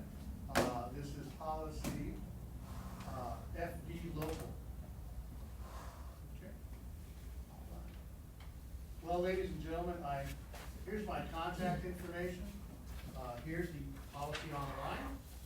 Can you district, I know I don't have any of your information, so I'm just gonna. You'll get this in the board update. Yes. Okay, then I will, okay. Thank you. And he's down the hall in second. Thank you all very much for your patience and your So, attention. so yeah, just a reminder, ladies and gentlemen, you will get this in the board update. You'll see this, I think by now you know, our cadence is we repeat everything. And the videos are available too. And I'm passing out everything that I went over, these are the policies, including your, everything, yeah. This is your assignment for next time. This is, you can look at it, it's gonna be discussed a little further on Tuesday. We just gave you the first blush. So Tuesday, we may not go as deep, but we may have questions, okay? Alright, so I'm gonna move rather quickly, because what I'm gonna ask is, this is not anything new. I'm highlighting certain board operating procedures that are germane or particular to this particular time of the year. It's the start of school. So these are just reminders. Remember, I don't think we put it, we can link it, the board operating, what's that? Oh, my bad. There it goes. My eye doesn't- It's the eye. So just a few, just in terms of duties of the board and superintendent. For the record, all of these came straight off of Mr. Cruz's PowerPoint that when you guys come on the board and he goes over training, that's where it's coming off. So just, again, just the introduction about the governing body and board operating procedures, how they're intended to guide organizational and logistical activities. Remember, you vote on these. Anytime these are adjusted, you vote. It is obviously, you are a 7-member team. The majority is what we go with. And of course, once it's approved by the board, all 7 trustees are binded to it. Those of you who went to Holsworth, you'll recall that board president who used the example. I won't get into the details, but she used the example how she had an issue with board operating procedures. I thought she gave a very eloquent answer with how they, dealt with it. And so again, the rest of it is there for you to look at. It's reminders, you're the governing body, and as is all board of trustees and different ISDs. This is really good, just simply put, your focus is in improvement of locally developed student advancement, and I won't read the rest of it. It also talks about BBE local, in terms of, and I think I mentioned this earlier, you have, your power and authority comes as a member, 7-member team who's sitting on the dais, not individually. It is a 7-member team, that is when you are the governing body, not because Dr. A says it, because it's the board operating procedures, and I'll tell you, they're very similar across the state. I'm gonna tell you that, that's the other thing. So, those are there for you to review. We've done this since I got here. You ask a question, everybody gets the answer. That's just always been my way of doing business, and that's been my promise to y'all. The other two you could read. And wherever I'm boldly highlighting, that is for emphasis. But that's, I want to make sure you read it. When you have questions, as always, you can follow up with me. And so you see there, confidentiality of documents, they must remain confidential. There is no shame in asking, is this a confidential item? I will recall to a few years back when we had other board members, when they started, I don't know what is confidential, what isn't. I appreciate honesty like that. I will, of course, I'm not gonna, okay, let me stop because somebody asked, no. I just privately said this is confidential. But in general, I would say treat most of our documents confidential, right? Especially if it's on your board update. That is only for you, that is an actual open line that says it is only for you. Can I go back on one? Yes. One of the ones that, the ones that are in bold, specifically the second one, that one is important because every time we ask for something, it costs the district. Like and I know we're cognizant of it, but that's one thing that other board members are also experiencing. It's like, we're getting these requests from board members, from the superintendent, and especially the new board members are like, oh, I didn't realize that it costs the time, the money, the power, I don't say manpower, but like the manpower to do that. And so, that's maybe the conversation we'll also have again, just because we're trying to be as careful as we can with our money and making sure that the superintendent, his people can actually keep moving forward and not have to pause for us, for any one of us, to not continue doing their work. And so, that's just one thing that did come up, at Old World, and it's also on my mind too. We speak, just because I'm the president, we speak often, but, we just have to keep that cost in mind every time we. But in reality, I think I talk to all of y'all. Yeah. All 7 of you different times, but I do talk to all you. Thank you. I think to add to that, real quickly, when they talked about that, they also said that if you're gonna request something, request it in a timely manner, not, I need it now, Oh, yeah. because I'm going somewhere tomorrow. Right. You gotta give the folks time to do the research that you need. So just to share with this group, typically for Pittsburgh board meeting, you must provide me at least 24 hours in the board operating procedures. And now keep in mind, most of you've seen me most days. 24 hours, respectful, thank you. But I think you guys know I don't stand in one place all day. I'm not near my computer all the time. I'm running around because people, that's part of my role. Like today, I was at a job fair. Then I ran over to the safety committee. Then I ran over to the new teachers. Then I'm not complaining. I love what I do, but I also want to make sure that I'm respectful of other people. That's the role. So I'll leave that there. This is another one I want you to look at, because it's important. If it's in my opinion as a superintendent that the response is too cumbersome for the staff. Now there's a couple of things. I'm going to show you a form that everybody has to fill out that defines 20 and 30-day rule. But if it requires too much time to create, and if it already exists, and I did talk to our general counsel about this, if it's more than a few clicks, then that's considered excessive. Then that's something that I will bring to the full body. So you may see me do that in the future. I may bring it to executive session and say, if the majority of the board feels this is an item that we need, then that's the way we're gonna go with that. I've already talked to general counsel on that. And so any questions on that? Yes, sir. I have a question. So like, you would bring it to the board to vote on it? Yes. It will require board action. But like, what happens is like the board can vote no and then you're done? Because like, also like in education, so like, you have access to information. Yes. before I forget, please also read this, that's sort of what I was saying earlier.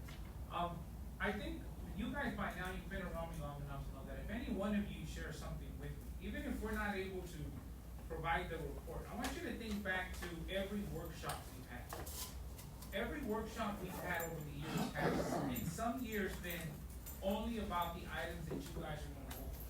In other years, remember some of the statements that you guys have given me as feedback. Can you guys present as a team? I always remember that, because you told us that years ago.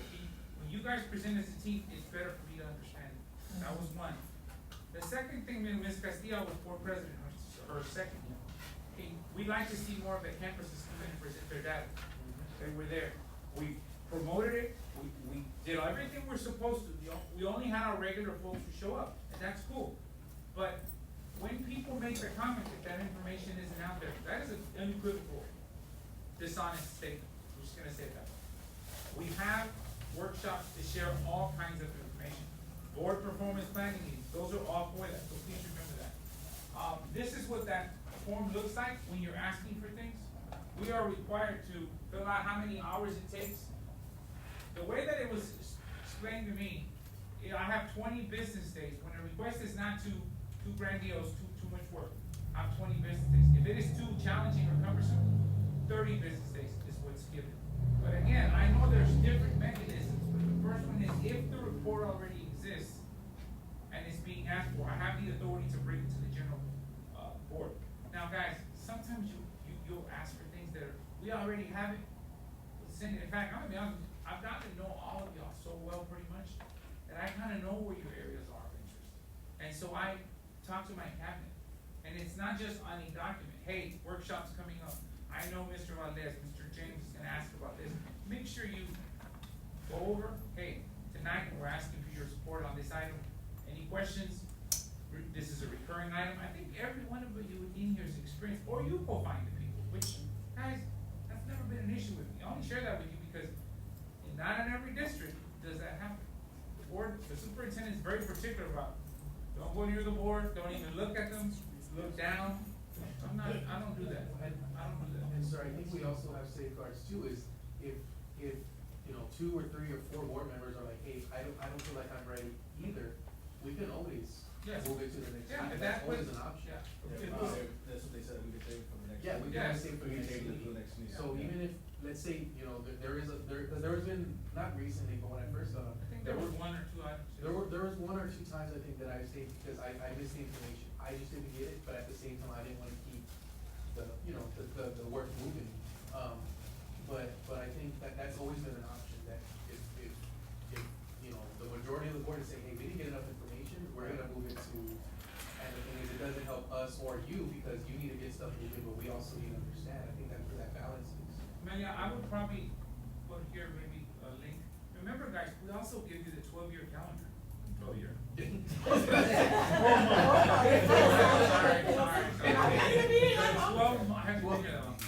12-month calendar. It's a long day. And remember, guys, 90% of things are the same every time of the year. You're gonna, after a while, oh, that comes up in March, oh, that. Yeah. So there really isn't anything. I always say July and March are our more difficult months. Last year was the first year we added a workshop in March because we weren't going to governance camp. If you guys determine you want to go to governance camp, then we won't do a workshop. But we give you we already beat that dead horse. You know where I'm going. So this is about communication between board members and the superintendents. You can read that there on your own. Role in executive session. Remember, we had you sign those non-disclosure agreements. Your phones need to be face down. We really should not be on the phones in executive session. Mr. Cruz has already talked to you about that. Social media, please, generally, here's what I'm gonna tell you. Be very aware of your presence on social media. You are a trustee. Just be real mindful. Don't jump into conversations, is what I usually advise folks. But again, there's no such thing as these are my personal opinions. I'm gonna tell you, even I almost was guilty of that when I started, because I saw superintendents, oh, this is my personal opinion. But luckily I asked Brian Woods, he goes, son, don't go down that road. So I listen. I'm learning too, right? So I always bring up Brian because he helped me out a lot. Your social media platforms, remember, people can look them up, and people do. So that's there for you. We're all grown adults, we can read that. If you have questions, by all means, this is where Amelia's Elaine, she does a great job of keeping y'all in line with your hours. Y'all do also, when you have questions, every single one of you ask, thank you to the 7 of you. And then just additional trainings that we ask you to, we always thank you for coming to that. Visits to school campuses, remember, start in the superintendent's office. We just did training for the principals, reminding them, make sure you start in that Amelia's office. Now guys, you visit schools, and sometimes Mr. Hernandez is the teacher, and he sees you, and he gets, whether you believe it or not, there's 2 types of audiences for you. The ones who are excited if they had an autograph book they'd ask you for, and then the ones that they see you and it's like, uh-oh, board member, bye. I mean, Yeah. so if they invite you to something, just please, you know what, let me let the superintendent's office know, because that's the procedure we have. It's that simple. We don't need to belabor it. We leave people with an awkward feeling because now it looks like we're the police agent, and we're not. It makes me feel uncomfortable when I I've had a see them principal tell me uncomfortable. that, it makes me feel comfortable, like I have to go, so please, just, come on. Yeah. Just let us know, I got an invitation, let that person know to contact Amelia, everybody knows Amelia. Yes, sir. I have a question, cause like I've seen other districts and I know like the school board, we don't have hiring authority over the principals, but like, would it be possible like maybe next year or this year, like, cause you have the hiring, so you have principals like to come to a board meeting so we can just say hi to them? We do actually, remember that, every office they come, so they'll be here, actually I've already set it up. They come every office. Every office. We introduce every new principal, in fact, they all come, just as it's the new year. And I think the 2nd month in September, we do APs. Yeah, we do that but yes, to your recommendation, absolutely, we can keep doing that. So I'll let you read those, remember when you're in schools, if someone's teaching, I mean, if you stand at the door, they're gonna feel the obligation to come to you. Remember, that's time in the classroom, just keep that in mind. And then that brings me to a close. So September, December, we'll move into leading others, chapters 5 and 6. And that brings us to a close. Any last thoughts before we turn off finish up today? Okay, everybody, thank you very much.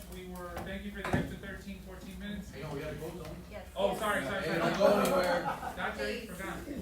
Yes. I'm motion to close, I'm just kidding. Is there a motion? I motion to close. Okay. Motion to close the meeting. Okay, Mr. Delgado motions, Mr. Valdez seconds. Is there any discussion? There's no discussion, all those in favor, raise your hand and say aye. Aye. All those against say nay.